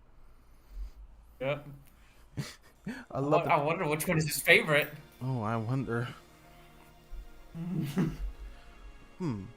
But moving on to the second, I mean not second, I was gonna say second, the fifth trial. What was it? A Voyage Without Passion or Purpose. Debatably another good one. I think this might be an S tier trial in my book. It is an S tier trial, because 2 of the greatest characters are directly involved in this in every way possible, and they become fucking goated in this fucking case. It literally just cements their legacies as just the greatest characters in Danganronpa V3. Exactly. Like, if you didn't think it beforehand, you definitely thought it by the end of this trial. Like, these characters moved up a lot. Of course. I love Kaido. I love Kaido Moda. He's great. I fucking love Kaido Moda, dude. I don't even know if he's my second favorite character of all time in Danganronpa, or he's my third favorite, because I also fucking love Kokichi Omo. I know. I love the fact that they were the prominent roles in this trial. He played so well. Of course. He plays so well into everything they've been doing, even at each other's throat for the entirety of the game. And in the final trial, makes them the 2 most prominent players of the entire thing. And it's just the twist at the end, and just the whole mystery, and the investigation, and everything. Oh my god, this fucking trial is amazing. Exactly. With some context, how this all began to begin with. I think that's that thing. After the whole last trial. No, wait. I'm trying to be for real here. After chapter 4, with the whole Gonta thing, Kokichi dropped the biggest N-word bomb ever, and revealing that Maki was the ultimate assassin. Her talent that everyone knew her for, or talent that everyone knew her for, the ultimate caregiver, was as a front. You know. Oh, everyone knew that since the second one. The trial. Really? You should have. That wasn't a chapter 4 thing. No, that might actually be like chapter 3. Chapter 3 they already definitely know, because remember one of the lies in chapter 3, Shuichi asked Maki to lie about how Tenko was killed immediately instead of just like a few seconds. It's about the removal of the blade, remember? They already made that reveal in the 3rd chapter. Shit, am I actually wrong for once? I thought. Yeah, just remember the whole major lie. Well, the lie that Shuichi made with Maki at the end during the midpoint of the 3rd trial was just the whole thing, because they were trying to find out how Tenko was killed, if she was killed immediately or if it's just like a few seconds. Damn. And like the whole thing, like he lied about how she was killed instantly, so there was no way the blade could be removed. I need to go brush up on my V3 stuff. 'Cause I thought chapter 5 was the time when he finally revealed to everyone that, like, yeah, Maki's like a super assassin. Oh. And he was like, you can't kill me now, because you just can't. It's not possible. You be a murderer like him. They've been knowing that since like at least chapter 3. I don't remember if they revealed it in the 2nd one. If the 2nd chapter revealed that she was the ultimate assassin or not. Well, viewers, my mistake. But it still has context with it. But besides that little thing, Besides my critical error. My critical error. The cast went to go get. Shit, I forgot what it was called. They went to go get these hammers that Miyu made before she died, and they were gonna take on Death Road again. For context, earlier in the 1st chapter, they tried to do this thing called Death Road that Monokuma has told them about, or was the Monokubs. One of them told them about Death Road. It's this long stretch of dangerous traps and monsters to get through, to get to the door so they can escape this place. But each time they kept going through it, they kept failing and failing and failing. And it got to the point that they didn't want to do it anymore because it became so demoralizing. So going back to it now with Miyu's special tools, they were easily able to dispatch all the traps and anything that was blocking their way in the Death Road. So they opened the door and it looked like they were back on Earth, and Earth has been long since destroyed by a meteor that caused a terrible sickness upon the world, which is also the same meteor that has been affecting Kaito with his mysterious ailment. Kokichi was meet up with them, laughing at them, saying that, yeah, I brought you back to Earth, I did that shit, I'm the mastermind. And Kaito didn't like this, so he tried to strike Kokichi, but the Exosouls showed up and quickly dispatched Kaito and held him captive. Kokichi and the Exosouls took Kaito to the Exosouls garage, if I remember correctly? So that's like the Exosouls hangar. Yeah, the hangar, where he held them captive there. Maki, not taking any of this shit, prepares to plan out her own personal assault. Despite Shuichi and others are like, yeah, don't do that shit. That's not a smart idea. Fasting forward through some of the days, some of the free times here and there, Maki came in with a plan to finally take out Kokichi, to be end of the mastermind, to be rid of all this madness. She gathered from the lab. Well, I mean, this is going in the case, so. I'll say this until like during the trial. But the whole point is, they begin their assault on the Exosoul's hangar. Using the same tools that they use to get the Death Row, they begin their assault against any Exosouls that probably would have blocked their way. But noticing that the Exosouls are going around Monokuma, just walking around him as if they're guarding him or watching him. He's not active and he's not doing anything, which they find very strange. So they head to the garage where Kaito is being held at. Well, I guess more the Exosoul's hangar. I guess it's still kind of both. They break in and they find the murdered body of whoever was crushing the hydraulic press. As currently we don't know who was murdered. So this whole trial has just been nothing more than who was in the press and who has done it. We don't know who is dead, because Kaito's nowhere to be found, or is it Kokichi who's nowhere to be found? All we know is we got a dead body and we gotta solve it. I have to say, this trial has been definitely one of the best ones, as you were praising it, earlier. I think the part I loved about was the fact that the trial was so unsolvable that even Monokuma had to join in just to help and solve it, because even he didn't know who was killed and who was the Black Imp. It left you guessing all to the very second, including the one in the Exisal who showed up in the trial, being very conflicting, always playing out lines of Kokichi or Kaito, always keeping guessing who was actually in the Exisal. And we learned at the trials, we know that Maki, as I mentioned earlier, planning to do a raid against Kokichi and finally kill him, grabbing a poison from Suichi's lab called Strike 9, a very potent and powerful poison. She armed herself with a crossbow from her lab and went in to prepare to go kill Kaito. Well, not Kaito, Kokichi, I'm sorry for the mistake. But it didn't work, because Kaito took the blow from Maki's crossbow bolt. Maki, being in complete shock and disarray, quickly retreated back. And as we later reveal as unknown, Kaito and Kokichi discuss how this is going to be, since both of them were both suffering from poison, courtesy of Strike 9, as if Maki hit him as well. They both devised the greatest plan ever, a plan to make the trial so confusing that no one can solve it, being the ultimate fuck you to the mastermind and Monokuma himself. So the truth is, the one in the Exisal was none other than Kaito Momota, Luminary of the Stars, because Kokichi sacrificed himself. And it was, to me, I gotta say, S tier trial. There's no doubt about this. I mean, I know that I rambled on for a bit, but do you have anything to say about this? Yeah. I don't really have much to add to this. It's a fucking amazing trial. Just the whole setup with the mystery of who's dead, who's actually alive, who's in that Exisal. Well, it's so interesting because at the end of this trial, at the end of this chapter, everyone just kind of knows. It's like by the end of it, one of these two people are gonna end up. Both of them are gonna be dead either way, because one of them has to be the killer and one of them has to be the dead body. But nobody knows which one it is. And knows what it is. So they're trying to solve this entire mystery, and there's just so many different layers to it. But the ultimate prevailing question is like, how did the mastermind not know who it was that was killed, and how did they not know who it was that did the killing? Because the portraits. Because when we get to the trial classroom itself, to the court, right, there's the two portraits of Kokichi and Kaito, because in every Danganronpa game, when you get to the court, the portraits of everyone who's died is there, and they're crossed out.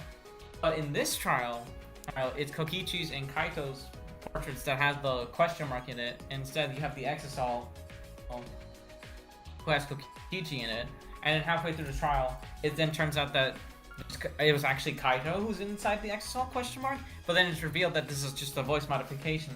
So even if it's Kokichi talking, it could actually just be Kaito, or it could be just Kokichi fucking with everyone. So it's just so it's consistently confusing to figure out who is it in the Exisal, who's the dead body, who's done what. And the emotional pain line through this entire thing is fucking excellent. I love how this trial ends.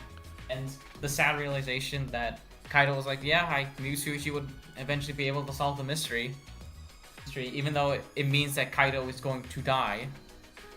And Kaito was just like, well, I'm at least happy my sidekick managed to be strong throughout all of this, and all that stuff.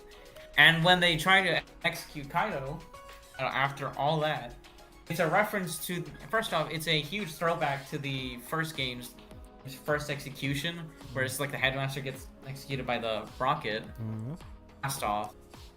But halfway through the trial, Kaito succumbs to his illness and just dies there. And that's just kind of like the last ultimate fuck you to the mastermind. Being like, Kaito didn't die by your hands. He died fighting to the end with his own illness. When he gets out, he's actually at peace. That's just something that's never given to any of the other people in any of the games besides Sakura when she killed herself. Which is kind of a sad realization that the whole time, and that the only people who die and get any sort of self-satisfaction at the end of their life are the ones who killed themselves. because it's like, well, I took my life by my own hands, and it becomes the ultimate fuck you message to the mastermind, and that they don't have complete control over everything, that they're losing their grip. It was amazing, and the breakdown of Maki herself, where she tries to defend Kaido one last time, is so sad. It's so sad to me. There's so much emotional build up and payoff that's just so fucking satisfying to me in this one, because it was reminding me of just like how it's like, oh well, Shuichi felt the same way about Kaede, and when she was the ultimate killer, and now to have this process be repeated again, but now this time it's Kaido and Maki who are experiencing this shit. It was completely fucking heartbreaking. And I fucking love everything. I love everything about this fucking trial. I even love the way the fucking Kokichi goes out. So just basically telling the mastermind, fuck you as well. It's one of the best trials. It is one of the best trials. It may be my favorite trial out of the entire series, in fact. Yeah, the fact that this is the second trial out of the entire franchise to have not only a failed execution, but someone who's dying before they could be executed, it's gold. Monokuma taking the reins and actually joining the trial base, because even the mastermind didn't know who was who. Love it. I love the shit between Maki and Kaito. It was very wholesome. It was very sweet to see Kaito's just shining personality against Maki's normally cold and distant demeanor. To watch Maki just warm up and practically melt in Kaito's arms, it's really heartwarming. It's sweet. Honestly, it made me more sad that she was, like you said, she was fighting for Kaito, fighting to believe it. Man, I'm not gonna lie. After this trial, I literally just took a little cry of how good it was. Like, I know it's silly, it's funny, but I cried after that. I felt that pain. Like, it's like, this is not fair. Like, this shit has to end. Though the only thing I have to say, which is kind of like a semi ass pull, is like the perfect lines that Kokichi must wrote down for Kaito for every response. That has to be the ultimate ass pull in the entire franchise. This is more of an ass pull than the Mikon stuff. Yeah, because the whole thing is just like he wrote a script because he was like, I know what everyone is going to say, I know what they're going to use, I know how this entire trial is going to go forward. It's like, what the fuck? Did he get the copy of the game before we did? What the hell? How do you know everything?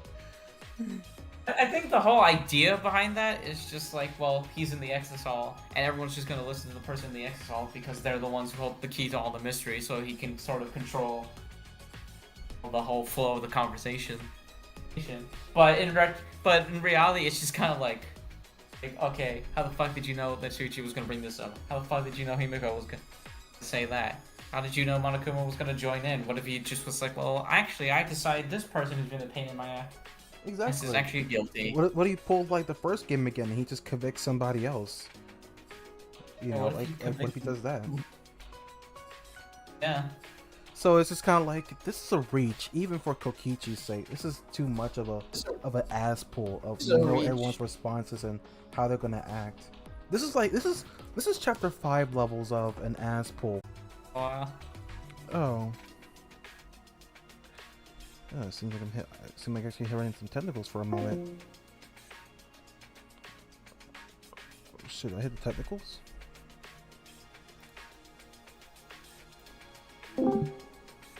Oh, there we go. Is everything okay? Like, I don't know. there we go. I'm back on beat. Seems like I had some just little issues right quick for a second. Yeah, because you just cut out for a bit, and I was just like, oh my god, he disappeared. The music also got caught. The music was just gone as well. I was just like, holy shit. Oh, okay. Yeah, everything's fine now. It just seems like something messed up. Went into a rant, and then just OBS decided, no more. Exactly. I lost my point, but the point was it was really good. Peak trial I just liked everything about it. I was gonna say that it had like the second game's chapter 5 kind of feeling to it. It was just like RNG luck based.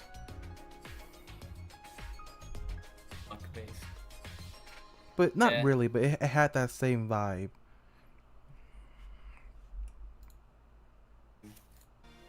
Is there any music? Oh fuck. Hmm. Oh, fuck. I mean, my song's No still music playing. in the background. Here. Yeah, but I can't. Yeah, everything's still playing unless I'm just going fucking crazy. Hmm. Oh, I just can't hear from my end. Oh, okay. Oh, Well, whatever. It's working on the stream. It's working for the stream. There we go. That should probably fix it. Oh, there we go. Yeah, there we go. Everything broke. Hooray. I know. We could go through like 2 streams that last for God knows how many hours, but it fucks up now on the last part, on the most important part. On the finale. On the finale. See, it's cursed. yeah. We can't even talk about this finale. We gotta end the stream. It's so cursed. It gotta be its own separate video. Well, we have. Oh, we have to, because oh my god, we are now here. After all, wait, hold on. Before we get to the most exciting part that we swear isn't a letdown, guys, Please, guys, it's not a disappointment. I promise. What are we ranking this trial? Because I Obviously, know my answer. it's S tier. Why the fuck? It's S tier. Okay. It's beyond S tier. It's leading the chart now. Fuck chapter 5 from the second game. It's leading the chart. Izuku Midoriya agrees. Izuku Midoriya agrees on that pop-up that you just had. What the hell is that? Fucking Bonzo Buddy acting up constantly? No, it's just some fucking Discord shit. Of course, why I mute that fucking Discord server. God damn it. When I thought I was out, they pulled me back in. Anyway. S tier. All around. Top S tier. Yay. This has had to be Now, the best chapter 5. Ladies and gentlemen, after all this time, drum roll please. Oh my god. The fucking chapter 6.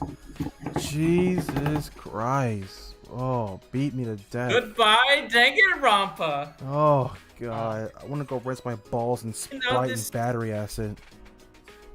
Oh, you know this is gonna be a good one because I set the title of this entire fucking chapter. Oh boy. Oh boy. Oh, can we just quit the stream now? I don't want to cross this bridge anymore. Shut the fuck up. Shut the fuck up for a second and let me speak. Let's give a little context about this entire trial. And not just our personal context, but just the context of the fandom in general. This trial is a very controversial or a very opinionated thing among the fan base. Some people really really love this trial, and some people really fucking hate this trial for a lot of reasons that I'm going to summarize real quick. I'm going to be given the explanation, and then I will give the host his time to shine. I am explaining his opinion on the entire situation. So I would like him to just be quiet for the entire thing, not even say a fucking word. You know what? Don't even fucking breathe oxygen until I'm finished with my explanation. You have the chair. All Speak your mind. So this entire trial is the finale. They're gonna fight the mastermind now. After everything is done. So they go up to... So, Kibo, in his attempt... Because in the context of this... is that Kibo has this voice in his head for the longest time telling him to do stuff.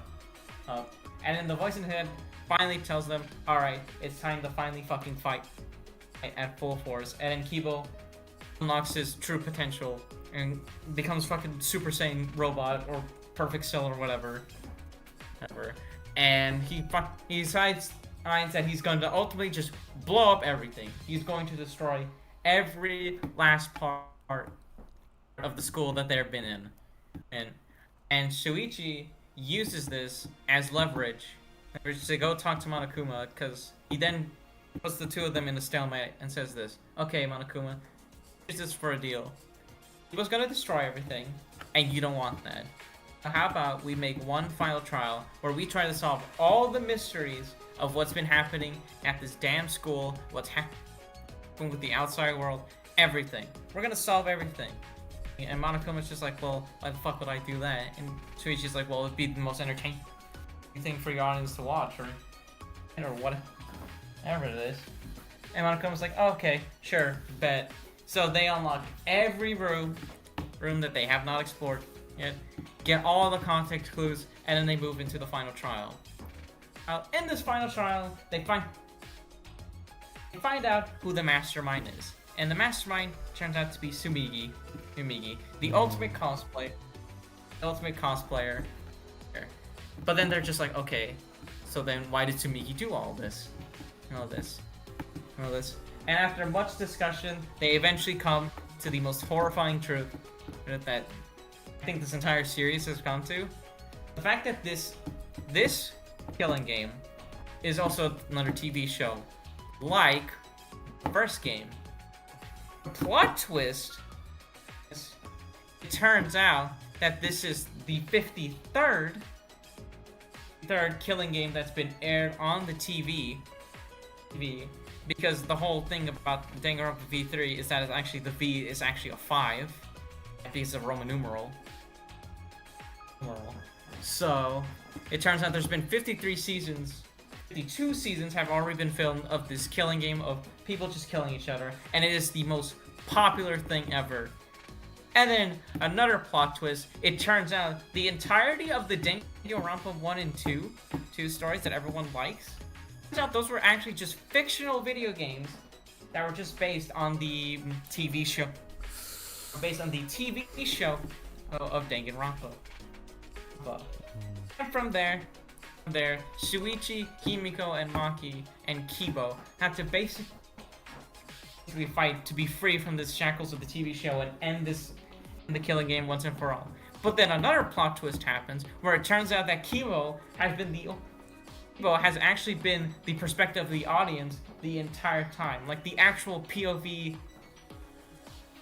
for the audience to insert their suggestions into him, because his antenna thing that you thought was just like a hair trait, because every main character so far has had that little antenna hair thing, but it just turns out Kibo's is actually an antenna that helps broadcast the entire thing, and then he can take in suggestions that sound like voices. Sounds like a little voice in his head that tells him essentially what to do. And so from there on, they have to face Maki, Himiko, and Shuichi basically have to fight the entire audience of Danganronpa, which is just a self-insert for the real-life audience of Danganronpa, to be finally free and to end Danganronpa once and for all. They manage to succeed, and they talk about moving forward to the future. These are the basic and Kibo and Sumugi end up dying at the end, and our final survivor total is 3 by the end of it. The least in all of the Danganronpa games, as far as I'm aware. But these were the basic spark notes of it, and they probably weren't even that great of a spark notes. Man, the way this entire trial goes and the way it turns and everything like that is so interesting. And if you probably guess why this last final trial of the entire franchise is so damn opinionated and split among the community, because up to this point, because this is considered the last official Danganronpa game, with the only thing that we got from Danganronpa since then is a spin-off title called Danganronpa S, and the Danganronpa S special beach episode, where you basically get to play a Monopoly board game while seeing your Danganronpa characters in swimsuits, which wasn't even that great. Suffice it to say, this trial has a lot of opinions in it. And I'm not going to speak my opinion about it, because, well, actually I will, because they're quick and short. I like this trial fine enough. I got into Danganronpa after everything was done and said. And I like this trial good enough. I'd say it's a good finale. Not the most amazing finale we got out of all the game. Actually, no, I probably would. No, I wouldn't say it's the best finale. I still think 2 has the best finale, but I still think this is a really good one. Though I do think it has the tendency of doing every final trial, also just like, let's repeat the thing you've heard over and over again until it's beaten to death inside your fucking skull. I like this trial fine enough. I like the twist with Kibo. I like the twist with the whole audience thing.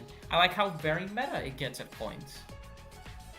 And I just overall enjoy this trial a lot.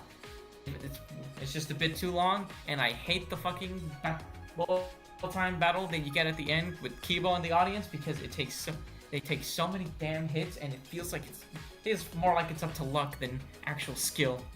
If you get to actually make it to the end. And again, I also set no, I didn't even set the logic on mean. I just set it on just like the medium difficulty, which might actually be mean. I don't remember. But yeah, I like this trial fine enough for what it does and for how it wraps up the entire series. But I'm not here for my opinion. I don't really matter in the grand scheme of things, because this is a tier list made by your host with the least, Mr. Cryokuko himself. So now I'm going to finally just unleash the beast onto this whole entire thing and let him give his soliloquy of his thoughts and feelings of the entire trial. So, Mr. Cryokuko, what do you feel about this entire trial? Stage is yours. Don't disappoint. There's a lot of things I could say. There's too many things I could say. It's ranging from being like, if I could be brainwashed and commit a real life, most despair-inducing tragedy that ever happened in human history, to just being mutilated by like a real bear, I could want those more than the last trial. That is what I would say. The first time I played it, the very first time I played this final trial in this game, I was pissed beyond belief. Not only me being a Danganronpa person who went out his way to go do the extra homework of playing Ultra Despair Girls, the first game, second game, watching Danganronpa 3D anime, wasting my time with Hope, like the Features arc and the Despair arc and the Hope arc, feeling that good juicy conclusion to it ending and being like, yeah, this is satisfying. I like Hope arc. It brings a nice wrap up to the trilogy of the Hope arc, the Hope's Peak storyline. And then to have V3 with this chapter come put a turd in my hand and told me, this is it. This is the road to nowhere. This is your meal. Eat it. Here's a spoon. Is how I felt when that realization came in, when that truth came in that Danganronpa was ultimate fiction. And this is gonna be raw, pure emotion about this, so bear with me. But I fucking despised it when I heard that truth. That all the Danganronpas, all the killing games, all the emotional value I had in it, from the first game to the second game to Ultra Despair Girls, which was in the main line but still pretty much is, everything up to even 3D anime, to me was rendered moot. Because Samuki had to open her damn mouth and said, yeah, it's not real, it's fiction, it didn't happen, L plus ratio, inconceivable, you're full of despair. It killed me a lot playing this. I paused the game mid-trial of how frustrated I was when it came to it, knowing that all the characters I sunk my emotions into, and not surprised, I played Danganronpa with my heart in it, acting like I'm in the killing game itself. I mean, and just to have everyone to be thoroughly just effectively retconned from being non-canon to just being fiction. The storyline doesn't exist. All the bloodshed, all the executions, the trials and tribulations, which is rendered nothing. V3 just came by and just took a shit on it and just like, yeah, it's not real. We made it up. It's fiction.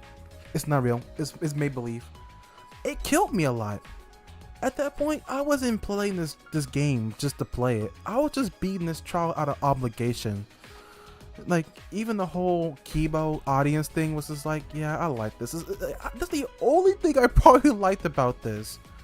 Was just, it was cool that it was meta, talking about the audience. But I do not fucking like Samugi as a character.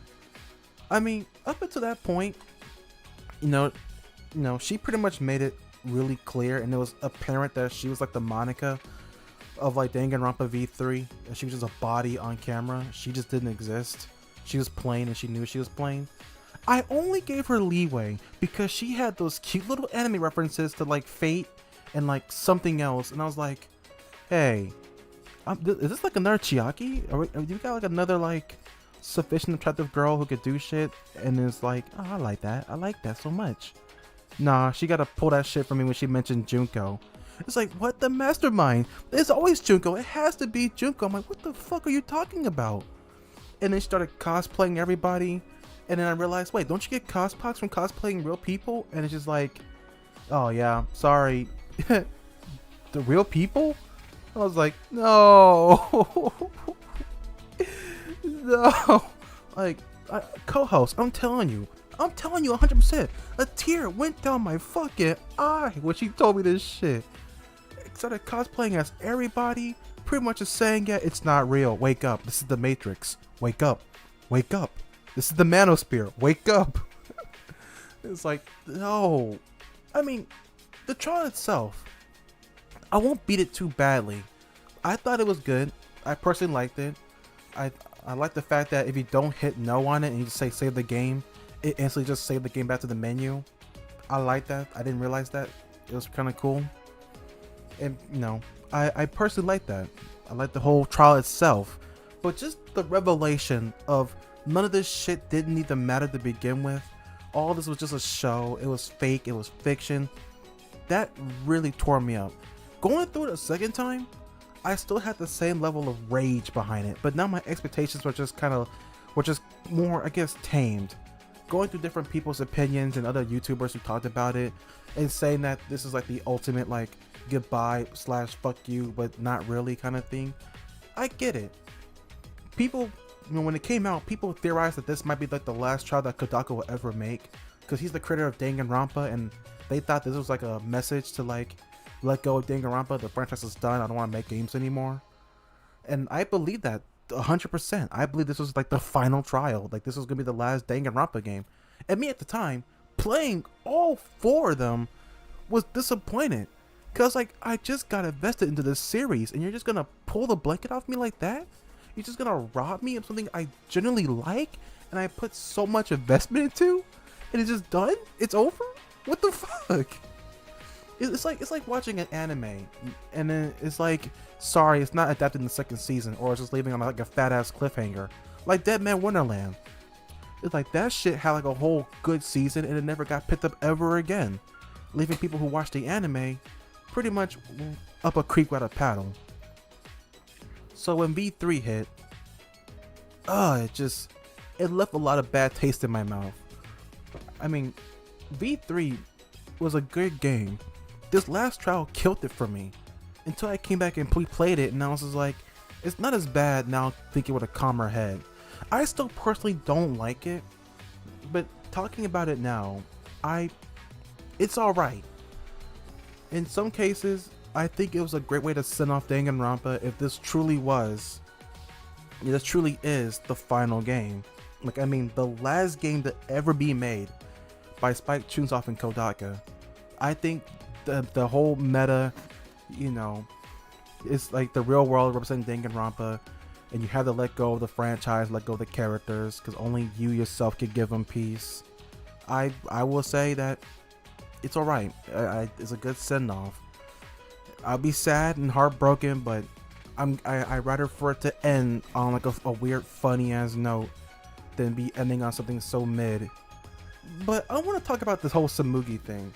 Samugi being the mastermind is goofy, okay? Her being like the ultimate every cosplayer is goofy. Though it's cool, it opens up like unlimited possibilities for like a lot of things, all for the wrong reasons, but I can't get into that. But I think the only key thing I have in this case is the thought of the other killing games. Since my co-host mentioned that this is like the 53rd one, it brings me a lot of interest to know about the other ones, especially the thing he didn't mention was the fact that Rantaro was the winner of the previous killing game. Which honestly sparked me to believe that, oh, it'd be kind of cool if we had like a pre-sequel killing game, 52. Because for Rantaro, since up until this point, he's been a mysterious character. We knew nothing about him. We knew nothing. We don't even know his lab, besides him being the ultimate adventurer. So, and he was the winner of the last killing game. He was given a choice, to keep to keep playing, or was it like get executed? So that brought up a lot of things. And another thing that my co-host didn't mention was the fact that Samugi was the one that killed Rantaro. She killed his ass, so Kaede was blackened and got executed anyway, despite the fact that she didn't commit the murder. Fuck you. What a dick. Made out of like the worst kind of wood, and wire, and fire, and like chile. You putting your little fucking chips and shit? Can't handle that. I'm sorry. This shit's ridiculous. I can't take it. The only satisfying thing about this was wrapping it up. I'm telling you, that's the only thing good about this, was killing off Samugi and being like, yeah, Danganronpa's over. Yeah, I'm sad. This shit's sad. It's bad. It's garbage. I'd rather die than play this trial again. But I will say, it's interesting to see the fact that Kibo sacrificed himself after decimating the fucking academy throughout this entire case, this whole trial, and afterwards. We've never really seen any destruction of this on a massive scale. Hope Peak Academy was relatively left alone, and same with Jabberwock Island was being nothing but a VR simulation, but to see this actual place be blown up and just ripped to shit, it was kind of cool. And his sacrifice was definitely really well. I have to say that throughout all of my shit stirring, this was still debatably a decent trial. It's not worst, but I personally want to be like, yeah, I'm dying to play this trial again. Oh, okay, I'm sorry. It's not as I wasn't as mad as I used to be, but I'm still expressing I'd rather eat charcoal on a spit than play this trial again. The mastermind sucks. The motive sucks. The whole metaverse thing can eat my ass. Like retconning and fictionalizing non-canonically what is possibly 3 amazing games, anime, the whole timeline which got wrapped up, because in my mind V3 was a standalone. It had nothing to do with Hope's Peak. It had nothing to do with Junko. I thought it was gonna be like a whole fresh coat of paint. And it's just like, a fresh start for Danganronpa, a nice little cute reboot? Nah, they gotta go bring in the story that got definitively wrapped up because it's Junko. I don't give a fuck about Junko. Junko is mid. Why'd you bring her back? It could've been anything. Nah, it gotta be that boring ass, plain ass, charcoal ass, fucking washboard ass Samugi, who's only cute in that one little CE where she talk about that whole cabaret side hustle. And I was just like, damn, you're kinda bad. In a good way, but you're just bad. Oh my god, holy shit, I don't care. They fucking this try. No, I'm not gonna cry. I'm not gonna cry on demand for your satisfaction. Fuck you. Co-host, anything you want to add? Oh man, I went to piss while you were doing this whole rant, and I left for. I come back and I just hear the fucking amount of spite that you still have for this trial. I was just like, man, see, this is the reason why I even wanted to do this in the first place, because I knew coming into this. And it's like the whole time we were teasing it, right? Yeah. But I knew your feelings about the final trial, because here's some funny context about it personally. I was playing the games. I never even got a sense or a hint that he hated the final trial like this. Like, I had no idea whatsoever. Like, that was the only good thing he was covered up, because most of the time, Kuma, he's not as good at spoiler stuff unless you explicitly tell him, oh wait, no, stop, please stop. Because most of the time, as you're just talking, he just ends up spoiling something because he thinks you've already done it, or at least he thinks I've already played the game or watched something like that. I had no idea how he felt about this trial at all until after I had finished the game and had wrapped up. And when I went to watch his video, I had just seen it, and he had fucking hatred, just pure hatred for the trial. When he did this in his original video, and I called him up about it, and then we talked about the finale, and he still fucking despise this trial. We had like an entire conversation about it. I think we had like a 3 or 4 hour or something like that. It was long. Conversation just about Danganronpa, just the entire series, about how I felt about it after just playing through it the entire first time, and all that stuff. And I think an hour or an hour and a half, maybe even more, is just dedicated to this final trial. And this is the reason why I wanted this to be remade. You know, because I roasted the original tier list video, and I can make fun of it all day and all that stuff. But honestly, I wouldn't even really cared for the remaster stuff. But I just wanted to see how different his opinion was going to change if he did this remaster. That's the entire reason why I even bothered, or this whole entire thing. Well, not bother. It's more like why I was so aggressive with pushing this idea forward, because I wanted to see just how he would react to the final trial after years of being able to chew on it, to watch different videos, perspectives of that final trial. I just wanted to see what it was like, and I see that it has not changed one bit since the last time. It's just so funny, because I'm coming into this at the end of it, like after years after Danganronpa was. I wasn't in it when it was on its rise, and I wasn't there when the final game came out, because I didn't even know. I didn't even know when the final game came out until I looked it up. It was like 2017. I was just like, oh man, I was like in high school when this was happening. I didn't even know he was a fan of the franchise until afterward. Until like years later. It's just like, huh. You know what I mean? Mm-hmm. With just the his overall spite towards the thing. And not true to the word, I do like this trial as it is. I think it's a good finale for the entire franchise. Was I sad that it ended? Well, not really. I like the Danganronpa games. It was good enough, and I was just like, well, I respect the decision of Kodaka for being like, okay, this is the last one that I'm gonna do. I feel like I've hit my stride with this as it is. Just the overall meta commentary about how the audience was with Danganronpa at that point. I definitely felt that Kodaka was just like, I want to move on to something new. I want to make a new project that isn't just... I'm not just remembered as the guy that made Danganronpa. And now he's making like a new mystery detective game with ghosts and stuff coming out on the Switch. Oh god, I didn't get that game. Hooray. But I liked it.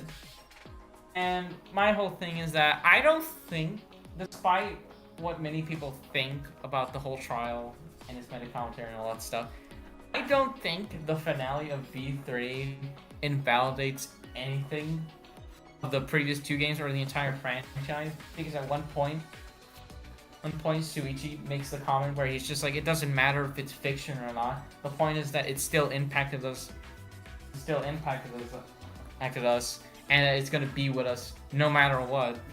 So even if you do say everything was a lie, right, that doesn't matter, because what matters is what it left us with, what we were left with, what we took out of the experience, So I felt that was like a bit. So I was just like, okay, nice. It isn't Kodaka just basically saying fuck you for being invested in this franchise. He obviously recognizes that this franchise has impacted a bunch of people in the community. There is a community around the Danganronpa, and I like the finale as it is, and I do think Tsumugi being the mastermind and all that stuff isn't nearly as great of a real as it was. That's just like with Tsumugi. I don't think she's as great of an antagonist as some people on the internet think she is, but I don't think she's the worst at all. I think she does her role well enough. And I do love the fact that I hate that she was the one who killed Rantaro, because it showed at the very beginning that the game was entirely rigged. Rigged. So there's that. I don't know. I don't know, man. I like the finale as it is. I don't think it invalidates any of the time or the experience that you have with it. I think the fact that there are people who think this entire trial is just an invalidation towards the entire series, kind of just like small-minded at the end of the day, because literally the game itself tells you that if you were impacted by these experiences, why does it matter if it's all suddenly fiction or not? You still like them as it is, right? Why is it all suddenly we're telling you this, that all of a sudden you're just like, oh, I fucking hate this thing. And you know what? And you're just like cursing the author and everyone along with it who made it happen. I don't know. I think it's a good finale for what it is. I think a series like Danganronpa that's already meta as it is, and constantly breaking the fourth wall and doing its own unique presentation style, I think this kind of setup fits with Danganronpa. It's just like, okay, so how do we set up this entire franchise in the most meta way possible by just completely breaking everything? Because it follows the trend of all final cases where it's just like, all right, so we're gonna rechange how you view the entire game up to this point, with the first ones being like, oh, this is a televised broadcast of a show. This is televised everywhere, and actually everyone on the planet is fine. It's just like, well, not fine, but everyone on the planet is still alive, and they've just been watching this the entire time to see the last minutes of hope just kill each other off. In the second game, it's a virtual reality thing. And it turns out the people we were with are actually the remnants of despair. It's a despair, and they've been killing each other off. And then the third game is just like, well, everyone on the planet has been watching this, and this is actually a meta game show. That's had more seasons going on. And also, to invalidate another one of Kumo's points, I don't think the idea of getting a 50-second pre-sequel with Rantaro would work at all, because the whole impact of Rantaro was even in the killing game to begin with, and was the ultimate survivor, not the ultimate adventurer. I think just trying to explain that would just be adding more meaningless filler context into something that's already pretty self-explanatory. It's how I feel about the anime. Like, I haven't watched it, but all I know is that they just clear up some context about things that the first game already established. It's like, did I really need an explanation for this? I really don't. It's already pretty self-explanatory as it is. But I like the final trial. I like it. I don't think it's the most amazing trial. I do think there are just points where I feel like it's been dragging. But I like it. I like the finale. That's my take on it. If I were to offer my 2 cents on it, like going now, post everything. Don't worry, you already did. No, I wouldn't. That was pre. This is post. This is like after, like, years later, and still rewatching Danganronpa videos. I will agree. My old points were very terrible, anger, feel written. But me now, Emotional. yes, very emotional. But me now, I can agree with you that it's a good finale to end off the franchise. Danganronpa's always been meta in its own ways, with cute little sly references to everything. Even Monokuma does references to, like, a lot of recent media or certain events. So to have this be like the final goodbye to the franchise it was I guess it was a lot to take in. Because again, at the time, I believe that they just went balls deep and just kind of just promised Neverland season 2 me, where it just gave me a pile of shit and just like have fun with this. And me being a devoted fanboy who went on this entire journey from beginning to end, it brought a lot of unresolved emotions. It's like, where's this going afterwards? Is the series ultimately over? Is there no room for like a reboot or a continuation, or is this just the final thing, just a meta thing? a meta commentary about the fandom and how they have to let go of the franchise, and that it ultimately impacted them. And that's just kind of it. Like, to me now, it was great. Like back then, it was painful, but to me now, it was damn near great. And the only thing that gave me hope, just a slight hope, was the fact that in the final chapter, everyone's graduation ceremony, was the fact that Suichi thought about the fact that Samugi could have been lying about the whole killing game and everything being ultimate fiction.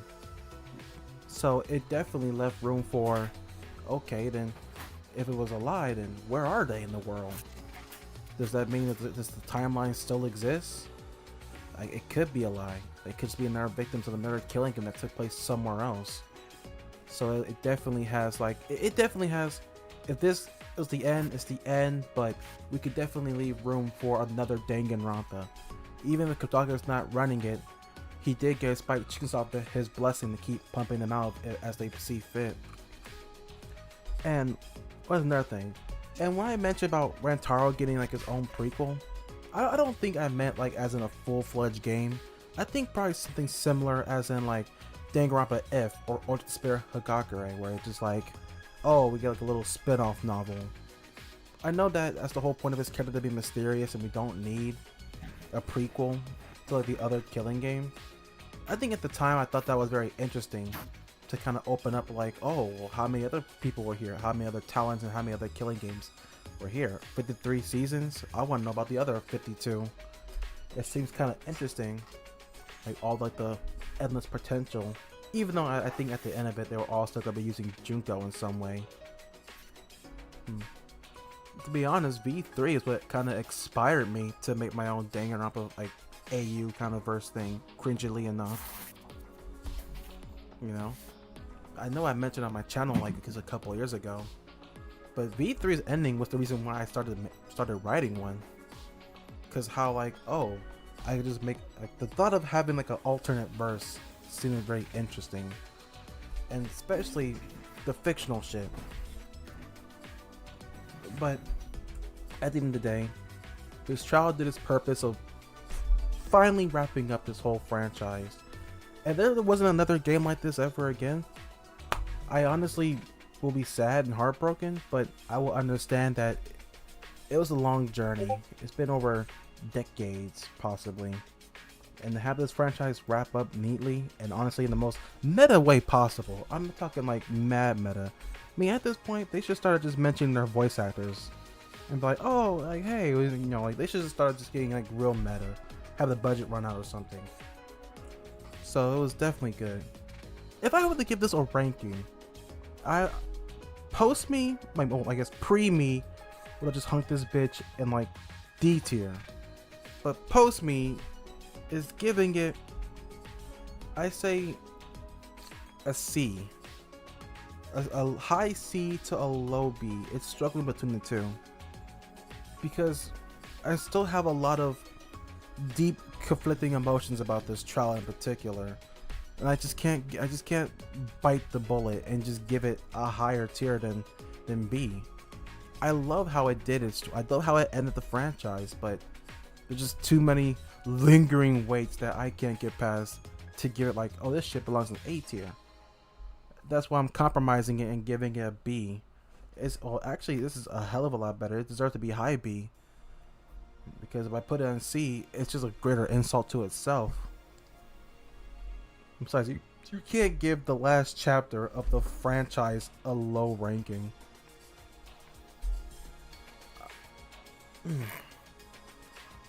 That's it. I made my conclusion.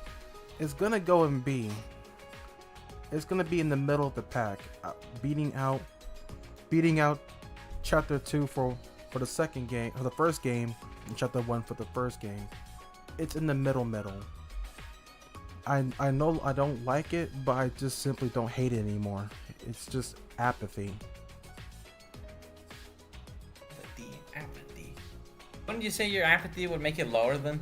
In that case, because it's like you're not personally satisfied with it, because at the end of the day, this is your tier list. Like, you can recognize if something's objectively good, but if you personally don't jive with it, right, then wouldn't that be lower for you then?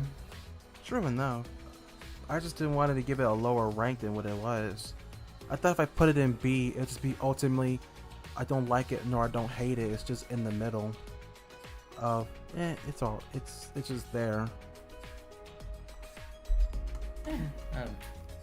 Well, he's kind of weak. I don't know. He's kind of weak, son. But whatever. Well, I'm giving this a B. I'm giving this a B as well. At the end of the day, I like this final trial, as I've said multiple times. I just think the pacing and the repetitiveness kill it for me from time to time, so I can't put it in A, like I did the other ones. Or S. Understandable. I like it. The only reason I would probably rank it up is because I would love to see just Pre-U just go off for like another 2 years being like, this fucking trial murdered my family and killed all my dogs and all that stuff. I get it. That's just a lot of hate, and I had nowhere to really spew it from. But I got it out now, and now it's just ultimately I feel nothing for this trial. I like it, but I don't like it, but I don't hate it. It's just I feel generally nothing for it. It's just there. It's a good send-off to what's ultimately a good franchise, if there isn't any more. And as you mentioned, like the only other sequel we got was Danganronpa S, and that one was just a mid game. Sure, I like all the little like infinite possibilities of everyone meeting up. It's definitely kind of cool. It's like, oh, it's kind of cool to see everyone here that they're not dead. But if that's the last game to send off this franchise, I'm gonna be frankly disappointed as a fan and as a devoted player to Danganronpa to have a little beach episode be like the finale game. Even though people like me are still wishing to have an Alter the Spare Girls 2, because it definitely deserved one, especially the way how it ended. But yeah, I just feel like Danganronpa should have just went out more. I guess at the end of the day, V3 just gave me it just didn't ultimately matter vibes. To me now it does. It doesn't matter. This shit doesn't matter to begin with. Danganronpa, shill. But I will be optimistic and hope that it can return one day. Whether it's a continuation of V3 or a continuation of the Host Peak timeline, or just completely a brand new start to the franchise, whether it's like a reboot or a remake or however they're gonna do, I will personally be waiting and want to throw money at it.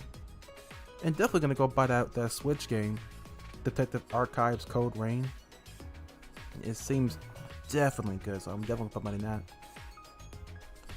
All I have to say is, like, thank you, Kodaka. Like, you are the complete, true mastermind of this franchise. I don't think I would never enjoy Danganronpa if it was made by somebody else. He's truly a man of craft, and I hope that if he does permanently stay away from it, he can find, a new franchise to make and make it just as good as Danganronpa.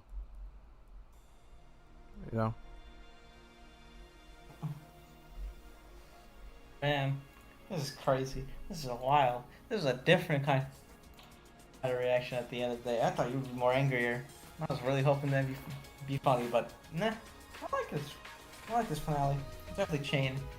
Your tier list has definitely changed. But before we get to what I want to do here to wrap up, to make this a nice little finale, wrap the bow kind of thing. It's kind of send off. Do you want to change any of the ranks of your list now that it's over? Now that you have a complete image of the whole thing, are there any trials you would move any lower or higher after all is said and done? After all this is said and done, I would definitely move Chapter 6 of the second game to the back, because it wasn't that good in my opinion. It's still an A tier trial, but it just wasn't that good. It's not deserving to be the leading A. Chapter 4 from the first game still deserves that. If I were to say, I would have put nope. Let me see. Boy's Life is definitely leading the B. It's actually gonna be an A. No, it's gonna be a leading B, because that's still a good trial. It still got me emotionally. A thin line between heaven and hell is gonna go down to B as well. I found that one to be just, it was good, but just underwhelming.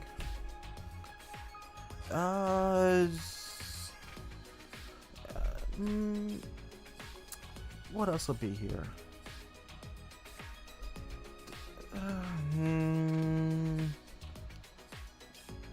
I think that should be it. Unless I'm thinking about putting,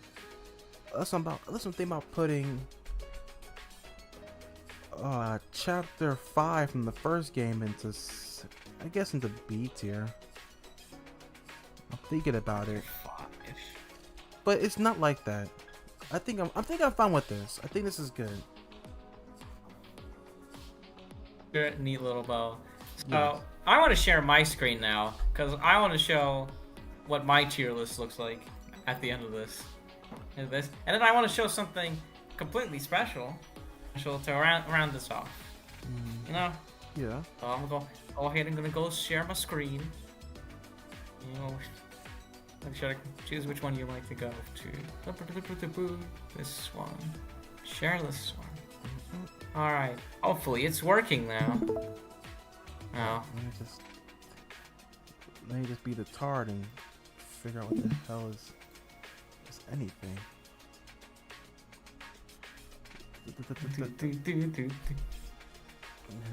Oh. Full screen, pop out. Hold on, let me try to find this damn thing. Here we go. We got bacon. Now it's just loading for a moment. Yeah. It'll be loaded. It do be loading like that. Let's hope this works. Oh man, I don't have the music playing in the background at all, so this is gonna be fucking mute. Don't worry, I still have my music playing in the background, so we're still okay. Probably. Well, if it's for the live stream, then it's all cool. It's all Gucci. Gee, I'm just saying personally.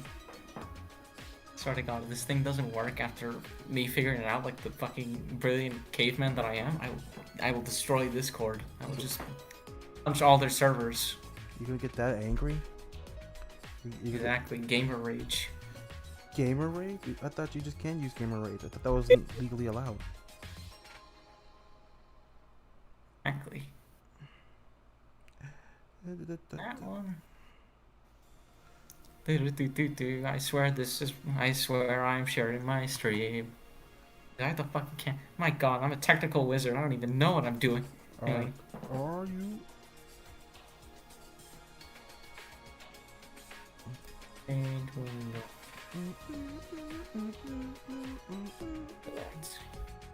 I would say in the meantime. There we go. Never mind. Oh, it didn't work. Oh my God, this shit sucks. I hate everything now. I see it. Surprisingly, yours is more or less the same as mine. Well, kind of. Oh, there we go. Kind of, because it's. Mine looks like a giant middle finger. It does. I can't believe that yours is like. I can't believe that. Chapter 1 is like the only one in C tier. But everything else. I know, is, right? That's actually crazy. It's like at least in my tier list, it's chapter 1 from the first game, V3 chapter 2, and chapter 3 for the second game. But for yours, it's just like 1 is just by itself, all alone. 1 is the loneliest number. I really don't know why it ended up being like this. I ended up making a giant middle finger of a tier list. It just happened naturally, I guess. The tier list reflects the person. I guess. It's just like fuck this tier list, basically. So, also thank God you're live streaming, so that way I can finally give this the poop emoji. Do you click? Oh, fuck off. Anywho, like looking at it, going kind of back and forth on it. It's kind of the same for S tier. A tier is more or less the same, except for my exception of chapter 6 and for the first and second game. B tier is more or less the same, except for you putting chapter 6 of the second game down there. For both games, actually. Yeah, our tier list is more or less the same, except for those slight adjustments. I like the fact that we could both agree on that chapter 3 of the first game is just complete dog water. Just all my homies hate chapter 3 of Danganronpa, just the entire franchise. All my homies hate Celeste and her bullshit ass motives. Yeah, sucks. And I'm surprised. No, I was surprised that yours tier list ended up becoming more balanced this time around compared to the last one. And mine, I feel mine is the same way, because years ago we made this like personal tier list. We just kind of did this as we were just talking to each other. I just made a tier list of all the trials. It just came along, and I think this is pretty much more or less the same as last time. I don't remember if like things are higher or low. I think the only things that's changed are the finales. At least now that after all this time, I was a bit more lenient towards them, because I think beforehand I was more harsher than I think I should have. Yeah. But this time around, I was more nicer with the finales. I don't think I changed their ranks at the end of the day, but I do think more lenient with it. The only thing I have a problem with the finales of every Danganronpa is just the pacing of them and how repetitive they feel. But other than that, I do like what they offer at the end of the day. So I'm more or less willing to excuse some of it, although not all of it is, I think is brilliant. But other than that, yeah, look at that. The first game has like the most mixed, as you can tell. The first game for me is probably the most mixed one out of the bag. None of the trials ever made it to the S tier. All A's, B's, and C's, which is like a mixed bag of things, which I feel about the first game. It's kind of mixed for me. Second game, definitely like a lot more. There's the low point of the third chapter of the second game, but then again, it's fucking third chapter of a Danganronpa game. What was I expecting? As you can see, I definitely like 2 more, and then 3 I love way more. I mean, I still have the third chapter in D tier. That's only just because it's like, well, I kind of already don't like it as it is. I was thinking of maybe moving this up to C tier. The more I think about it, but then the more I thought about it and the more I talked about it, I realized I was like, oh wait, there was a lot more disappointing stuff than I remembered. So then it ended up in D tier. But everything else here is great. It's like I have 2 in B and then I have 2 in S. So it's like, how the fuck? Oh, I have 3 in B and 2 in S. It's like, so I clearly like V3 more. I think 2 may be the more consistent game out of all of these, but I just think I like the emotional highs more of V3 personally, which is why I think V3 is my favorite out of the entire Danganronpa franchise. While Carlos' favorite is 2. True enough. 2. So it's just funny how that worked out. I like V3. He hates V3, or he doesn't like V3. Wait, I do like V3. I just don't like the ending. That's all. Yeah, it's just funny. It's just funny how that turned out, because somehow we always end up being the complete opposite of everything we talk about somehow. It's fucking wild. Yes, but at least this time it's actually normal, you know? Like, yeah. It's like, it's not bad for once. It could be worse. It could be just absolute dog water.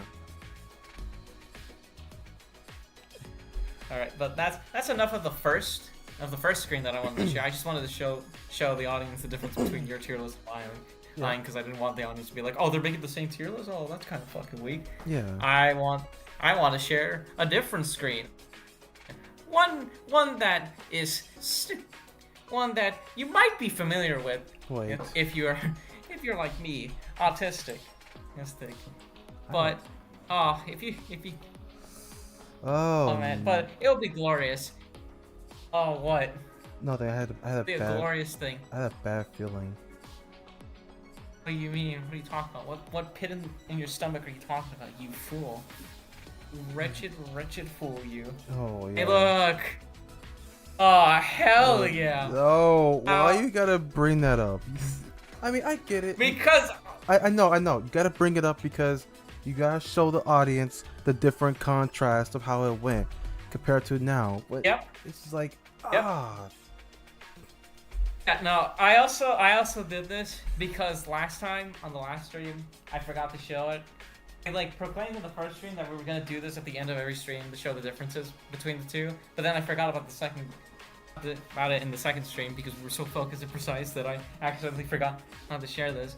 But hey, you know what? It kind of worked out in a fitting way because now we get to see the complete retrospective of this entire fucking tier list. Oh, This entire tier list and see how different it looks compared to the new tier list that you made. And man, I'm gonna put this quality as high as I can just so we can have the biggest clarification of them all. Oh, God. Just as long as you're not playing anything from it, just don't play nothing from it, alright? Alright, let's play the audio from the beginning. Watch this 46-minute video. No, please. You can show it, but just don't play it, alright? Show it. But anyway. Sex, and I know it.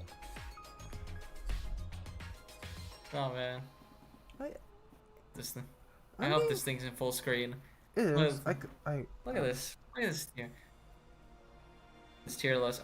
And let's just pull up your new tier list. Just out of sake for comparison. This just to show the wildly different opinions. Hands with it. Oh man. Go away. For the audience, come on. You know this is to wrap up for clarity's sake. So I know. Here we go. Like, wait. Oh wait. Here yours to mine. I'm already. Your fate will be I'm already decided, screen fool. sharing as it is, so it's just like I don't know how to do it. Just show, just like minimize it onto like a tech. Just minimize the thing, or like put it on like the sub screen and just to in comparison. Makes sense. Come here. Give me, little bastard. Oh man, it's only at 480p. What is this? What is this? Weak. What is this? A good game? What is this? What is this? A good video? Well, Being made? chance to win though. The fuck? Just go back to my thing. Yes. Go there. There we go. You minimized. Well, I didn't minimize it. I just. There. Guys, we're technical wizards. We swear. There. Damn it! Is it still not in a good? Still not in a good view? What are you? Not really. Just put it there. Just put it there as it is, and just minimize it. Just click between the two when you feel it's necessary to compare. Okay. But like, look at this, ladies and gentlemen. Look at this. I want you to notice there's a very major big difference between the original and this new one. I want you all to guess what it is. Yes. Yes, please guess. It's definitely not the images, but it's something else. If you can guess it, you win absolutely nothing because I'm about to tell the answer anyway. Because no one fucking cares enough to answer the question. Let's see. And we got 6 in. Oh my god, we have 6 S tier. We have 6 of them in A tier. We have 3 in B, and we have 3 in C. Now, ladies and gentlemen, let's make this as contextually crystal clear as possibly can be.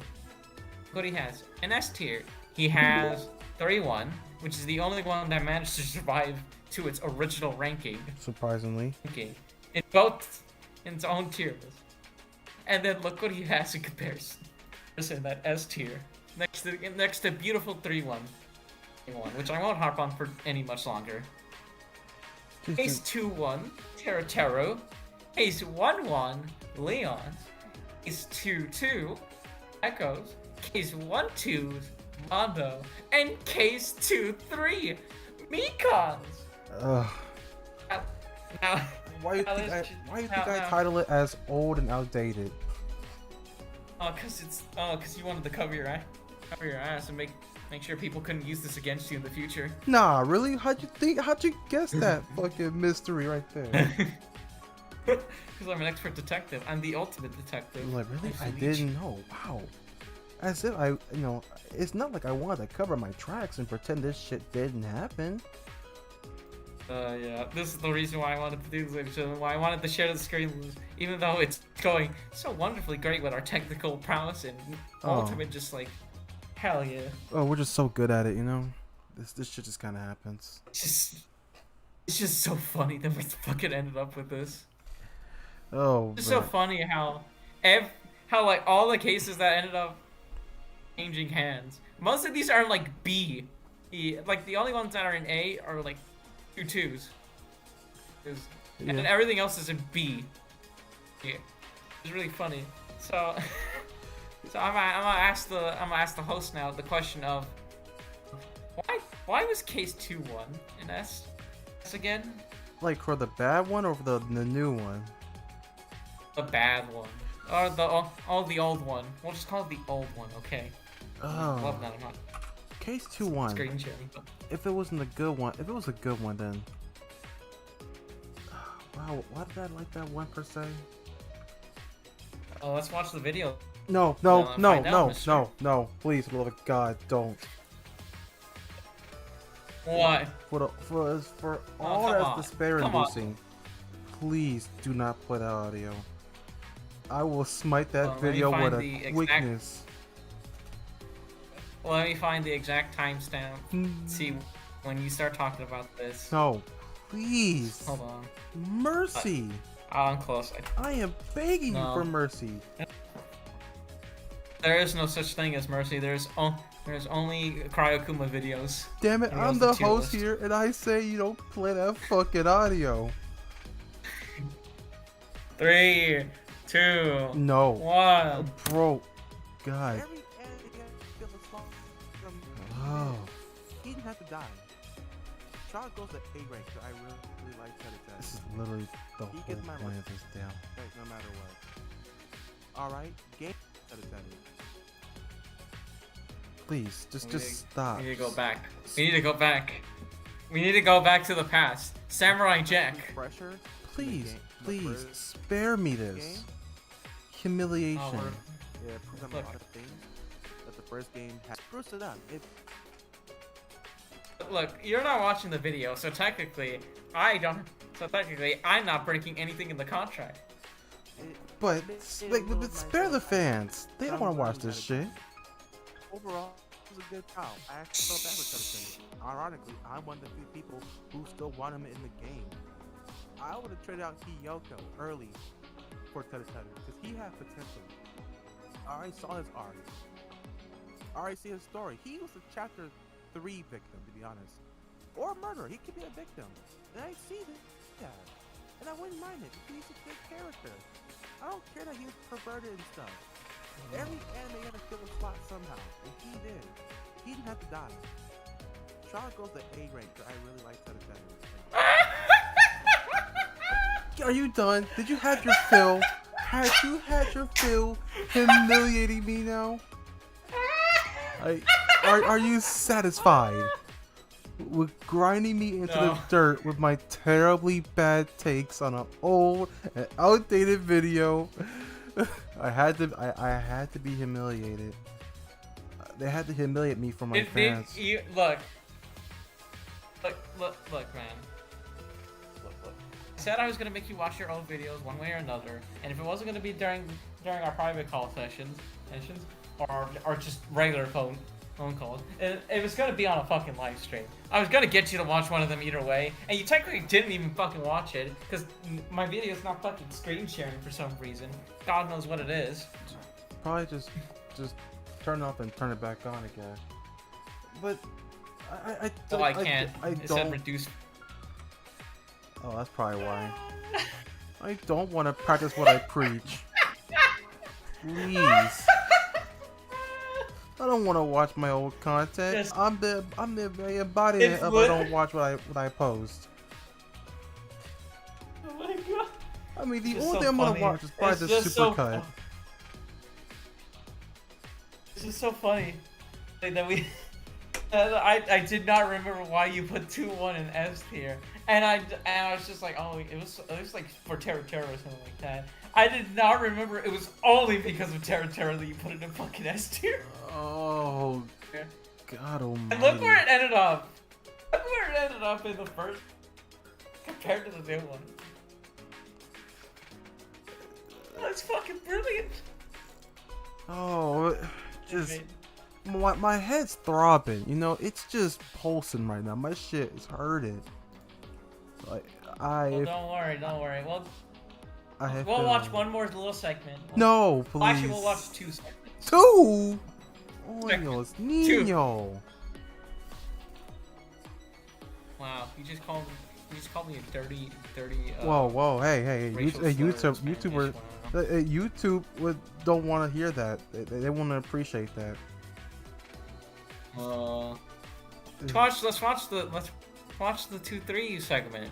Let's watch why you put 2-3 in S, and then we'll watch your initial reaction to 3-6 after all this is done, so we can really just spot the differences here. All right. Oh God. Right, let's go. What the hell was his name? What was the dude's name? Let's go, Ken. No, he was playing as Ken, but I don't remember. Oh, let's go, Ryan. That's what it was. Ryan Gosling from the Barbie movie. Oh, Ryan, as in the Street Fighter player who did a lot of crazy techs. Thanks, and won the Street Fighter. I don't remember. It was the Hyper Championship edition. Oh yeah, I remember that. Let me find. Yeah, I watched that video. I was like, man, this should go crazy. I know. I wish I was better at fighting games. All I could do And was speaking just- of fighting games, I'm trying to find the fucking timestamp for your 2-3 justification. Thank God I don't have those shits timestamped. Well, thank God for YouTube precise seeking. God damn it, they have that? They've been having that, bro. Son of a bitch. Thank God, and also thank God the audio is playing as well on the live stream, so that way everyone can hear it. Oh, people, just leave the live stream. Just leave. Take my views right now. Save yourselves. Save me. You care about me, right? You can. And this was it. Obviously, it's belongs in the S tier. No questions about it. Alright. Game 2, Case 3. Trapped by the Ocean Scent. The worst trial in all of Danganronpa history by the fandom. Allegedly. I think it's the best. I think it's just funny. They said, and the reason why they say it's the worst, because about the, I'm sorry, I'm brain farting. They said it was bad, mainly because of Mikan and like the 3-second window she had between the music room called the Titty Typhoon and Hajime getting to the freaking motel rooms to go tell everybody. It was like the leaps in logic, and she had to be on like speed mode just to get it all done. Honestly, just super cut. I didn't question it, cause I was just kind of like it's just a plot hole that don't need to be answered because it's a game. You know, it's just like maybe Mikan was trailing him the whole time, and she just kind of was just behind him. She was trailing him just very secretly. And like the only believable reason I had for that was the despair disease, because that was the motive for the trial of chapter 3 was the despair disease. That kind of makes you the opposite of what you are. Akane being the the bash and bold like tomboy energy is now just this weak girl. Ibuki being completely gullible and subservient, Kameda just being Kameda and out of commission. I wouldn't, and Mikan, who got affected, made her remember, made her whole despair self. It wouldn't be at the reason there are ultimates. Hurting. They make it sound like that being an ultimate, and if you're only proficient in like one field, you're just weak in everything else. It's like, nah, B. Maybe she just got super sprint. She is the ultimate nurse after all. She's gotta wrap it up.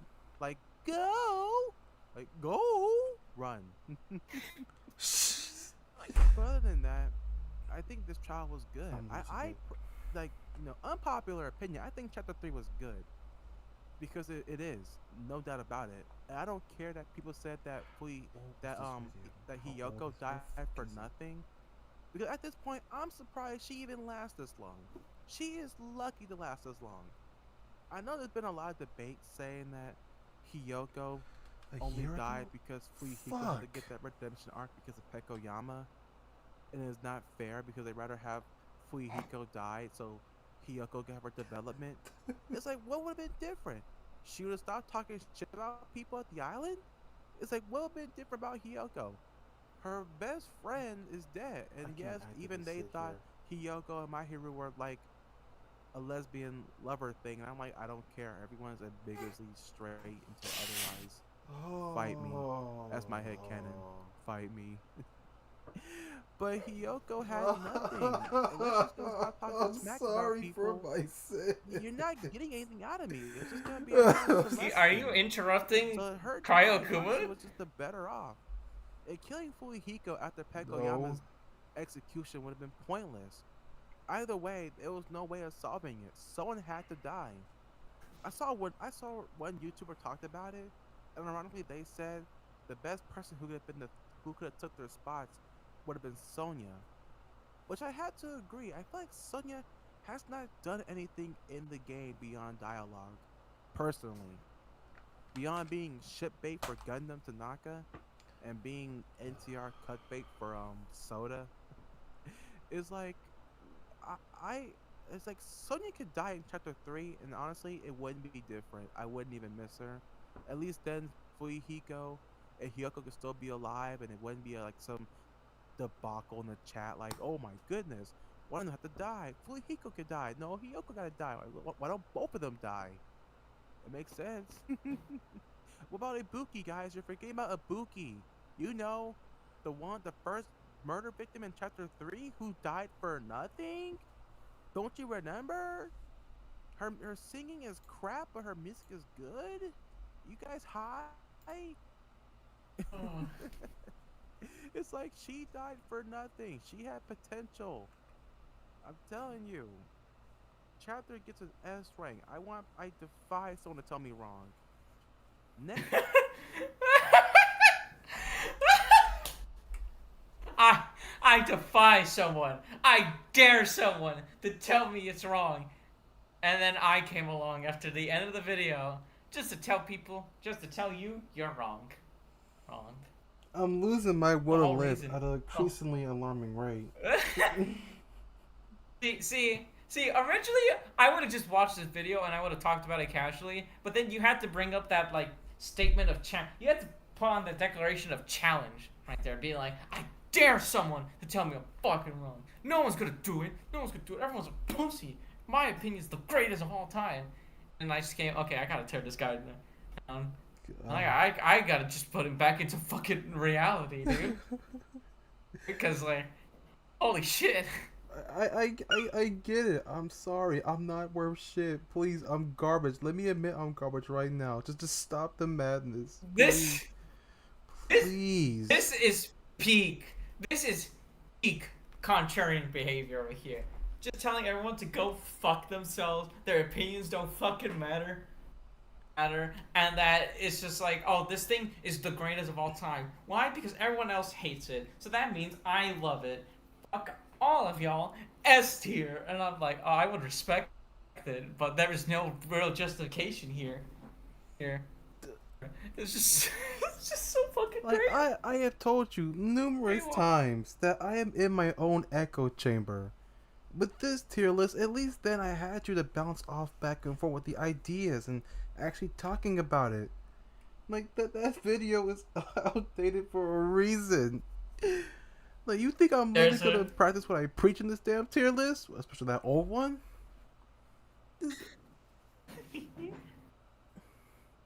Chat. This is when he started realizing there might be something wrong with his opinions and views with stuff, but he didn't truly realize it until I came along. Well, he never even thought that he was wrong in the first place. He just kind of everything he said was correct in fact and based in red pilled and all this cool stuff. stuff. Then I came along. I just had a simple question. Asked him why. Why? You know, for the entire tier list. And it was just it was something, Chad. I don't even know if it was glorious or not, to be honest. I just kind of started getting into a trance after a while. Because I was just like, man, I really, really gotta tear this fucking prick's opinion on shit. Oh, So, God. that's what I kind of did. Then this whole new tier list thing that I suggested, I was kind of doing it so I could bring this video up in a public format for everyone to watch. So this was a complete bait, courtesy. This whole thing was a goddamn trap to get the poor people to watch a bad video so you could get it for some good memes, good views. I knew this was wrong. I knew it. I shouldn't have given you the benefit of the doubt. This is some Danganronpa shit. He led me to a road to nowhere. He effectively crushed me. I went from being happy He threatened to you being again! I've been demotivated. I've been crushed. He killed me. He killed my spirits, people. It happened. I'm hearing my own video, and I wish I could just... I wish I could become deaf. How bad it is. Like... Look, you got like 4 likes. You got 4 likes on the video. People agree with your opinions, I think. My nasty, ratty opinions, probably courtesy of bots. Yeah, they like my hunk of shit video. Kyle. Alright. Now for the grand finale, the piece of resistance. The entire build-up of what this tier list is. I might as well do the conclusion of the original tier list as well. And see your original opinions of 3-6. I just can't hear it. I physically can't. Ladies and gentlemen, no need to thank me. I am the selfless hero, here to sacrifice myself to you all. To give you the most transparent, crystal clear, most entertaining fucking stream possible. Let's go watch 3-6's entire opinion. And don't worry, I'll pause halfway through so that way we can just marinate in some of the takes. Oh.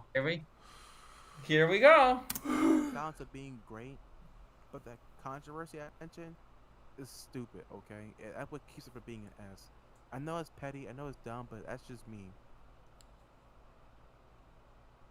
And to get to the last one, Game 3, Case 6, Goodbye, Danganronpa, or known as the end of everything. All right, now, ladies and gentlemen, let's just start with the beautiful introduction to this all.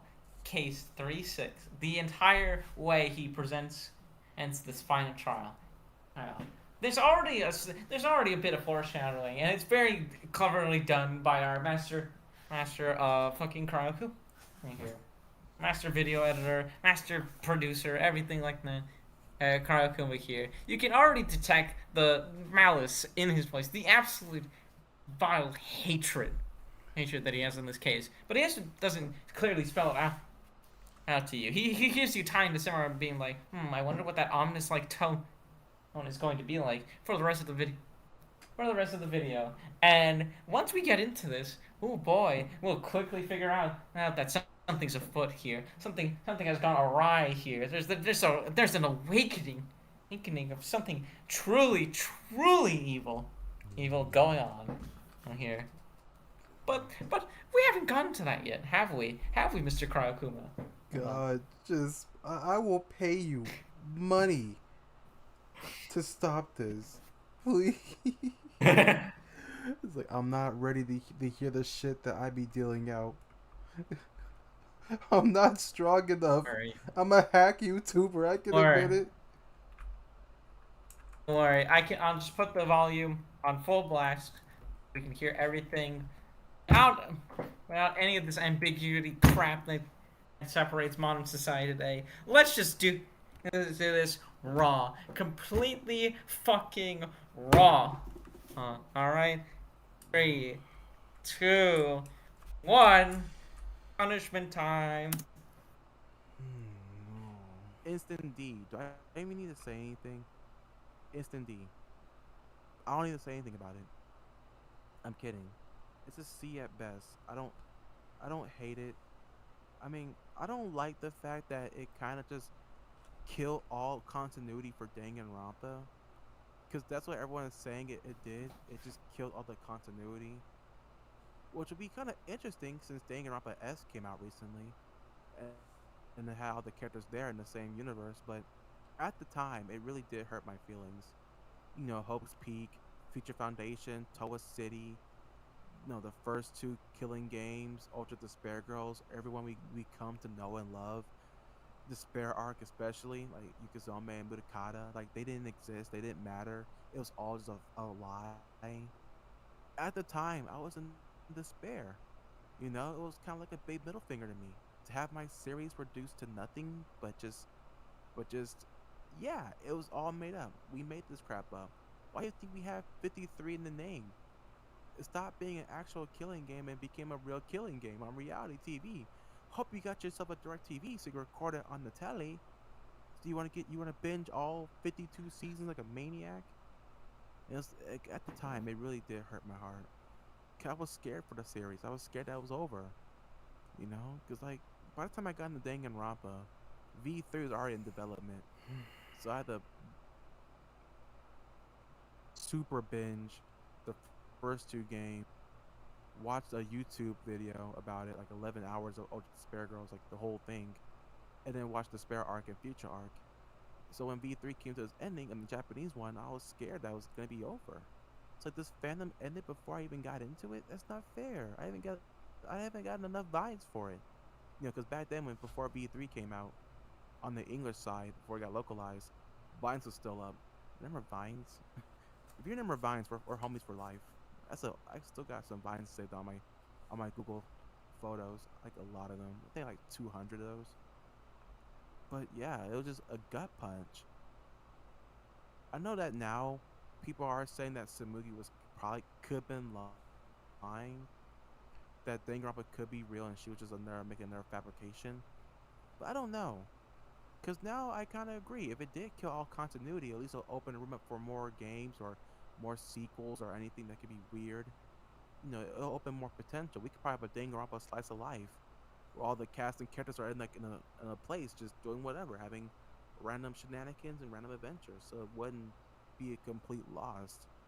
But at the time, it would deserve a whole F tier. It would deserve a whole you belong in the garbage kind of tier. But it grew on me, so it's still gonna be a C, right next to chapter 4 and chapter two chapter 4s on my tier list, on my C tier.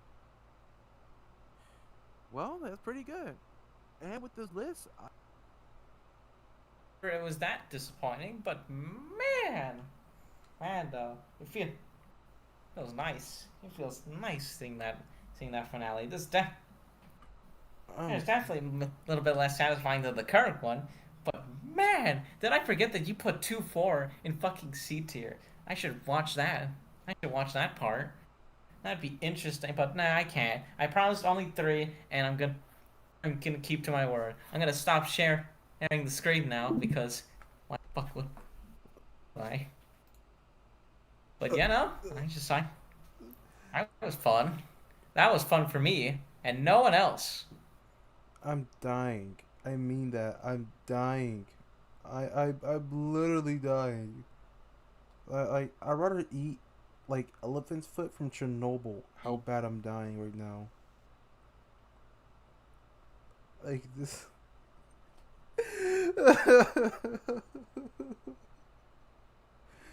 Nope, I'm not gonna cry. Not yet. I'm gonna cry off stream. I'm not feeding these vultures any good views. Cry.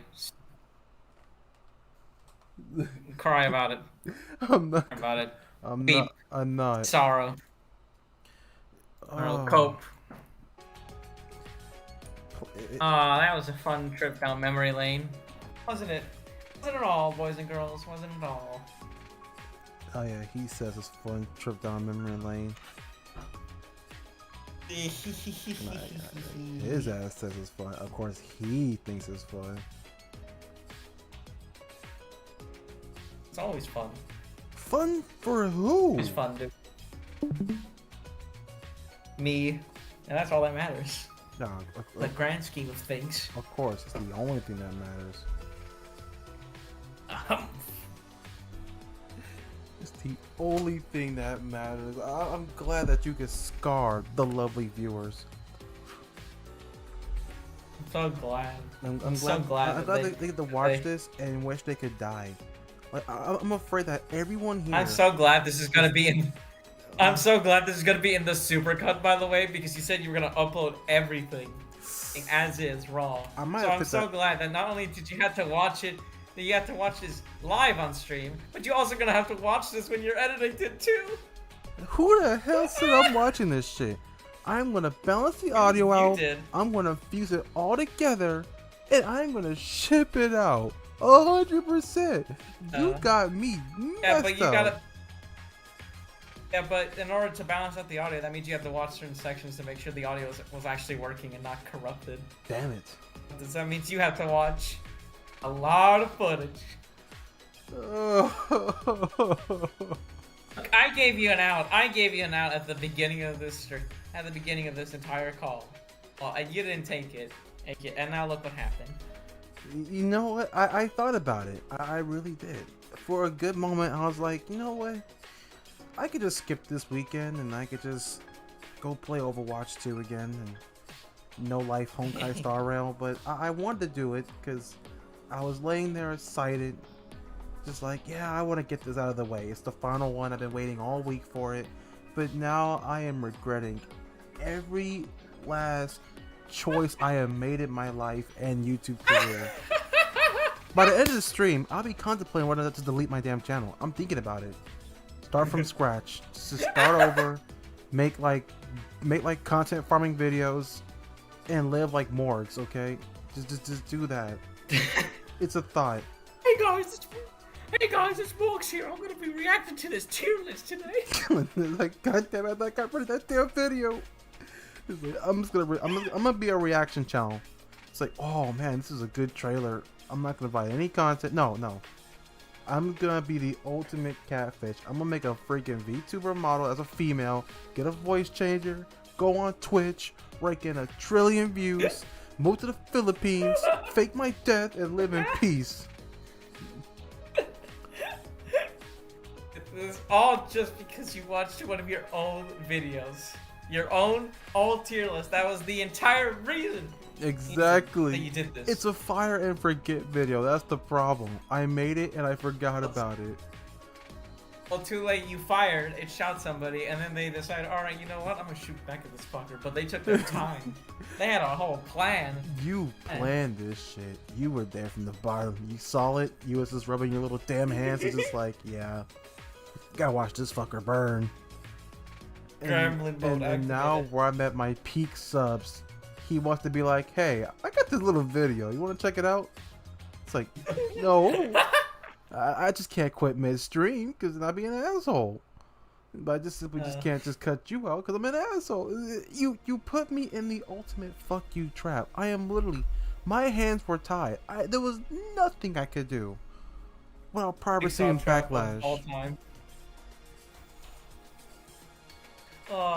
Oh no, I literally had the idea of watching your old video and just posting it since the first stream. And the fact that you didn't even catch the idea, you know, that I would do this at all on the last stream is kind of funny. I got too I feel comfortable. Like in context, I feel like I'm that much of an asshole that you have to be wary of like when I say specific things, of when I do specific actions, and you'd be like, oh okay, maybe I should trust this guy, dude. But at the same time, it's mainly because I thought that you were just gonna have like a screen cap, like a screenshot of it, and just like reference it. I didn't think he was gonna play the fucking thing. I thought you was gonna be like, no. It's different from the last time. No. We have to go hard for this final stream. You know what I mean? Yeah. It's the end of the 3-part collab thing, and I figured I might as well go out with a bit of a bang, you know, but a bit of nostalgia, you know, get the fucking the Capri Suns out and just drink think as well as we just watch a man who refused to watch any of his own videos be forced. Well, actually not forced, just subjugate himself to watching one of his old videos. Just one of them, by the way. The one out of like the probably 300 of these damn things. Oh know. boy. I'm so glad I prepared that. I learned my lesson. Audience, I'm sorry. I will make better videos with better takes. I don't want I have to practice what I preach. I just can't keep giving you guys garbage. I have made a continuous severe lapse in judgment. I will do better as a content creator because I'm gonna give you the content you deserve, not what I expect. Oh. So it's Hear my words. Starting from this live stream going forward, no more bad takes, no more shitty opinions. If I have something to talk about, it will just be purely off collective thoughts. No more just rumble rants.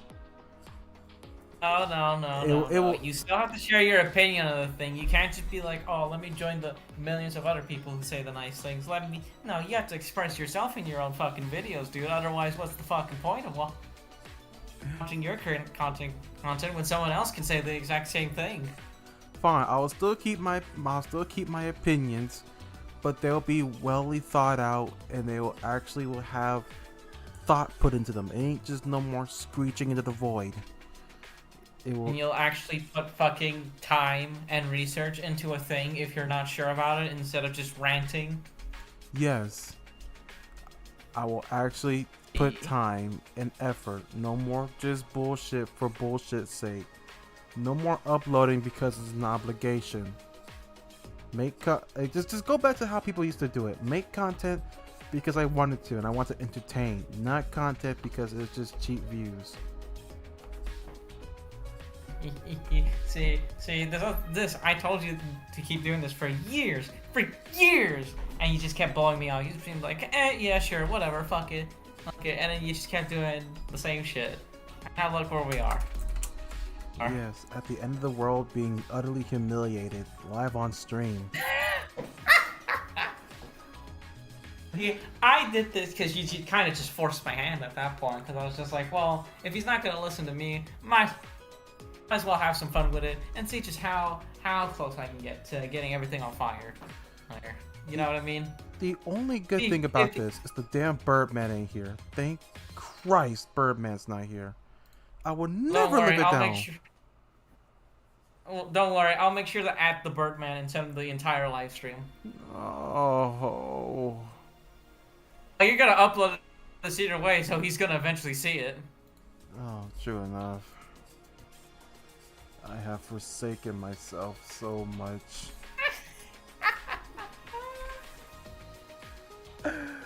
How long has this been going on? For 3 hours? We went backwards, ladies and gentlemen. The last one was like only an hour and a half. This one's 3 again. No, the second one was like 2 hours. Well, it was an hour and a half, and then we decided to fuck around for 30 minutes, and then it became a 2-hour stream. Oh boy, how many hours is this gonna be in the supercut? Well, 3, 8 hours minimum. 8 hours. Oh boy. And only next month I could do my second channel. I could do my second anniversary. I wonder how I'm gonna do it. Maybe I'll plaster myself live on stream. It's a cool idea. Maybe I'll just crucify myself in order to save everyone from their YouTube sins. Exactly. I'll be a martyr so people can make better content. I die for YouTube. I will be the warning. But don't be like me. Don't like the rest of us. Be better. No. But Gentlemen, let me remind you, this man wanted me as a co-host on this channel permanently. You know what? That spot is still open despite what you just put me through. It's like I could really turn this into a podcast kind of deal. however these things are gonna work. Yeah, well, we'll have to actually figure out to talk about something next time, because we only had the tier list as an excuse. We'll cook Next something time up in the it's literally dungeon. just- Yeah, our mom's dungeon. Anyway, Anywho, figure our mom's dungeon. I'm sure we'll find something to talk about. Like I said, We always do. I could run to Ace Attorney and run through that and could do that. Oh yeah, I've rushed through it all when I took my time with your games. Yeah. Well, I'm not Okay, saying fair rush enough, through it, buddy. but we could play. I could play through that, and we could do the same thing we did here. Multiple parts of all the Ace Attorney games. At least one of the Oh, collection please. offers. Well, I'd be happy if that was the case, and I definitely joined back for the Ace Attorney thing. But other than that stuff, other than that future stuff that we're probably not going to deliver, because fuck the audience, and fuck everyone. No, Everyone shut up. watches the stream. No, shut up. Shut up. Don't you say fuck the audience. I already put it in my Google Notes. I put it under future projects. That's code for thing I will never get to until one day I decide to. Future projects. Ace Attorney. Yay. Ace Attorney. Hey, bully. Damn it, I still spelled Hey. tier wrong. God, I spelled actual tier. Like a crying Oh, for no. tier. Dude, we're on the fucking website. It's right there. I know. Yeah, number 1 for future project, the Ace Attorney tier stream. Possible Alright. multi-parter. Right, because I'll definitely have a lot more to talk about than you. On that one, oh boy, these are your games. Ace Attorney are mine. This is your home Fucker. field, so you're gonna be a lot more. I'll be a lot more active and I'll be more happy this time around. Exactly, and I won't be humiliated ever again. And you can't even humiliate me. This is the best part. Because I don't even have a fucking YouTube channel, so I don't have any videos you can use against me. Oh, great.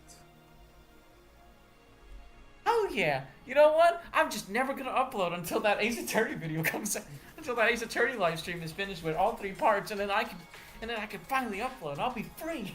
You are such an amalgamation. Just makes me mad to no bloody end. What the hell's a check mark? Gotta update my list. The hell's a check mark when you need Your it? blue check mark.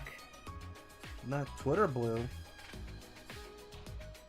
Ah, Twitter blue. Oh, all right. Yeah, that's so fucking great. Should we end the stream now because it's been over 3 hours and nope. And to the 0 people who are watching this, they probably want to go home. Yeah, we and gotta let fucking those, just we gotta let them reflect on their lives right now. I'm sure. we gotta make sure they don't hate low-tier themselves. god themselves at the end. I have a feeling that at least one of them already did, like this mid-watch. Oh no. It's a gut feeling. It just probably happened. Oh great, the feds are on us already, huh? Well, Oh, here I we wasn't go. expecting Check that. mark. Fine. 1, 2, 3, 4. Not did it yet. Didn't do it yet. Did that. 1, 2, Did that. 3, 4. That. There we go. How many? So that's 6 out of like the 8 videos I completed. Now it's down to the Bone Labs video, the Coffee Talk 2 video, and the Ace Attorney games. Hooray. Future video ideas, hooray. Okay, let's end this before I end up dumbing myself after this. After I end myself. Okay. Uh, Thank you for coming to the stream, everyone. I'm glad that people are here to watch this madness unfold of itself. I have been your lovely host the most, and I do humbly thank you for coming here. What do you say, co-host of mine? Do you wish the fans goodbye? oh, fuck all y'all, and I hope you all get cancer and die. You can't say that. You try to get me canceled? I can see it now. Co-host on the channel just says horrible thing. Cancel the main guy anyway. No, serious, no, genuine, no. Anyway, no. Thanks for everyone who joined in for all the stream. Well, thanks to the one guy who joined the stream. Let's be realistic here. True enough. Thank you for watching that. Thanks to everybody who's gonna be watching the supercut of this. I don't understand how you're gonna be able to do that. How you're gonna spend 8 hours of your day watching this shit. But thanks for being cool. Thanks for hanging around the 8 hours anyway. We hope we weren't too fucking, well, I don't know, unentertaining, put it slightly. And yeah, no, it'd just be nice. It'd just be nice if this video actually got something this time, because it's just kind of like, well, actually not really. It wouldn't really matter if this video got like views or likes or whatever. I know this might seem like a reverse psychology technique, and I mean I learned this from like Karakuma when he was gaslighting me to do all this segment, but But no, generally, just thanks for watching. This was fun to do. It's fun to do. It's just kind of fun, just kind of fuck around like this, and I do enjoy this. I have no idea what video I'm gonna be the co-host of next, other than that Ace Attorney stuff that we promised. But anything else, I don't really know. I might be ball game down for more videos that are just like this. I might put my 2 cents into it with something, but then again, I don't really know much because I don't pay attention to Twitter or YouTube drama, so I'm probably not going to be in as many videos. And also in the future, for me personally, I think like I teased this in like the end of like the first stream, and I think I might make videos at some point, but I don't really know, because the first one I really want to make like a little special impact, and really it's more of just like a personal little project for mine. Like I said, I'm going to treat that whole channel as just more like a personal vlog kind of deal, where I just kind of encapsulate my feelings and stuff. I'm not promising that I'm going to upload anything in the near future or anything like that. Hell, I might not even upload on that channel for like a year or whatever. But when I do eventually upload a video on there, I don't know, I'm just going to feel satisfied doing that. I'm not gonna ask you guys to. Actually, you know what? I might as well tell the fucking channel name, because I think I have. I might as well, right? Let me find it real quick. Yeah, well, actually, I don't really need to explain what the channel name is. It's actually just that fan. Just look up that fan, and I'm the fucking profile picture of the fucking eyeballs with Google and stuff. I'll link the channel to Karakuma in the description and all that stuff, so that way people can find it and just so they can go there. But I'm not promising anything at all. I'm not promising any uploads or anything like that. I just want to make a channel that just talks about stuff, because I have a lot of things that I like, and I just kind of want to get them off my chest and out there somewhere. So that'll be my whole thing. That's my whole spiel and everything like that. And after getting rid of all that shameless promoting and all that stuff, I think I'm good with everything. And what about you, Mr. Kuma, Mr. Man himself? Did you enjoy this whole entire retrospective thing? Yes. What are your thoughts about this entire thing? Let's just hear it from you. Yes, I had a very good time here. I have to say, this is the best thing I ever did so far on my channel. If I were to compare it to any other video, this personally is my favorite. This has been the one thing I'll most likely probably watch on my own free time. I had enjoyed it more than anything.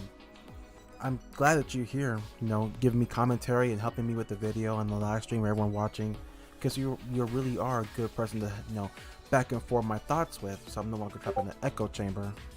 It made me personally happy, and I'm hoping, I'm honestly praying that we could do more collaborations. I would love to have you on my channel as a permanent co-host, and we want to talk about Twitter stuff or YouTube controversies. We could talk about anything, like whenever we want. Whether it could be something as deep as like philosophy or something as stupid as a meme I saw on TikTok. I would love to keep you here as a permanent guest, and I love to give the fans what they want. And yes, super fans, I will happily, put his link in the description and the supercut so you can go sub to him, give him his career, because I would love him to be just as successful as I am. Hell, make him more successful, so that itself could be free content to rant about later on YouTube. It's like, damn it, my co-host is making better views than me. But at the end of the day, I do humbly thank you for being here and helping me. You have no idea how much joy it personally brought me in my life. And thank you for being here for the 3-parter.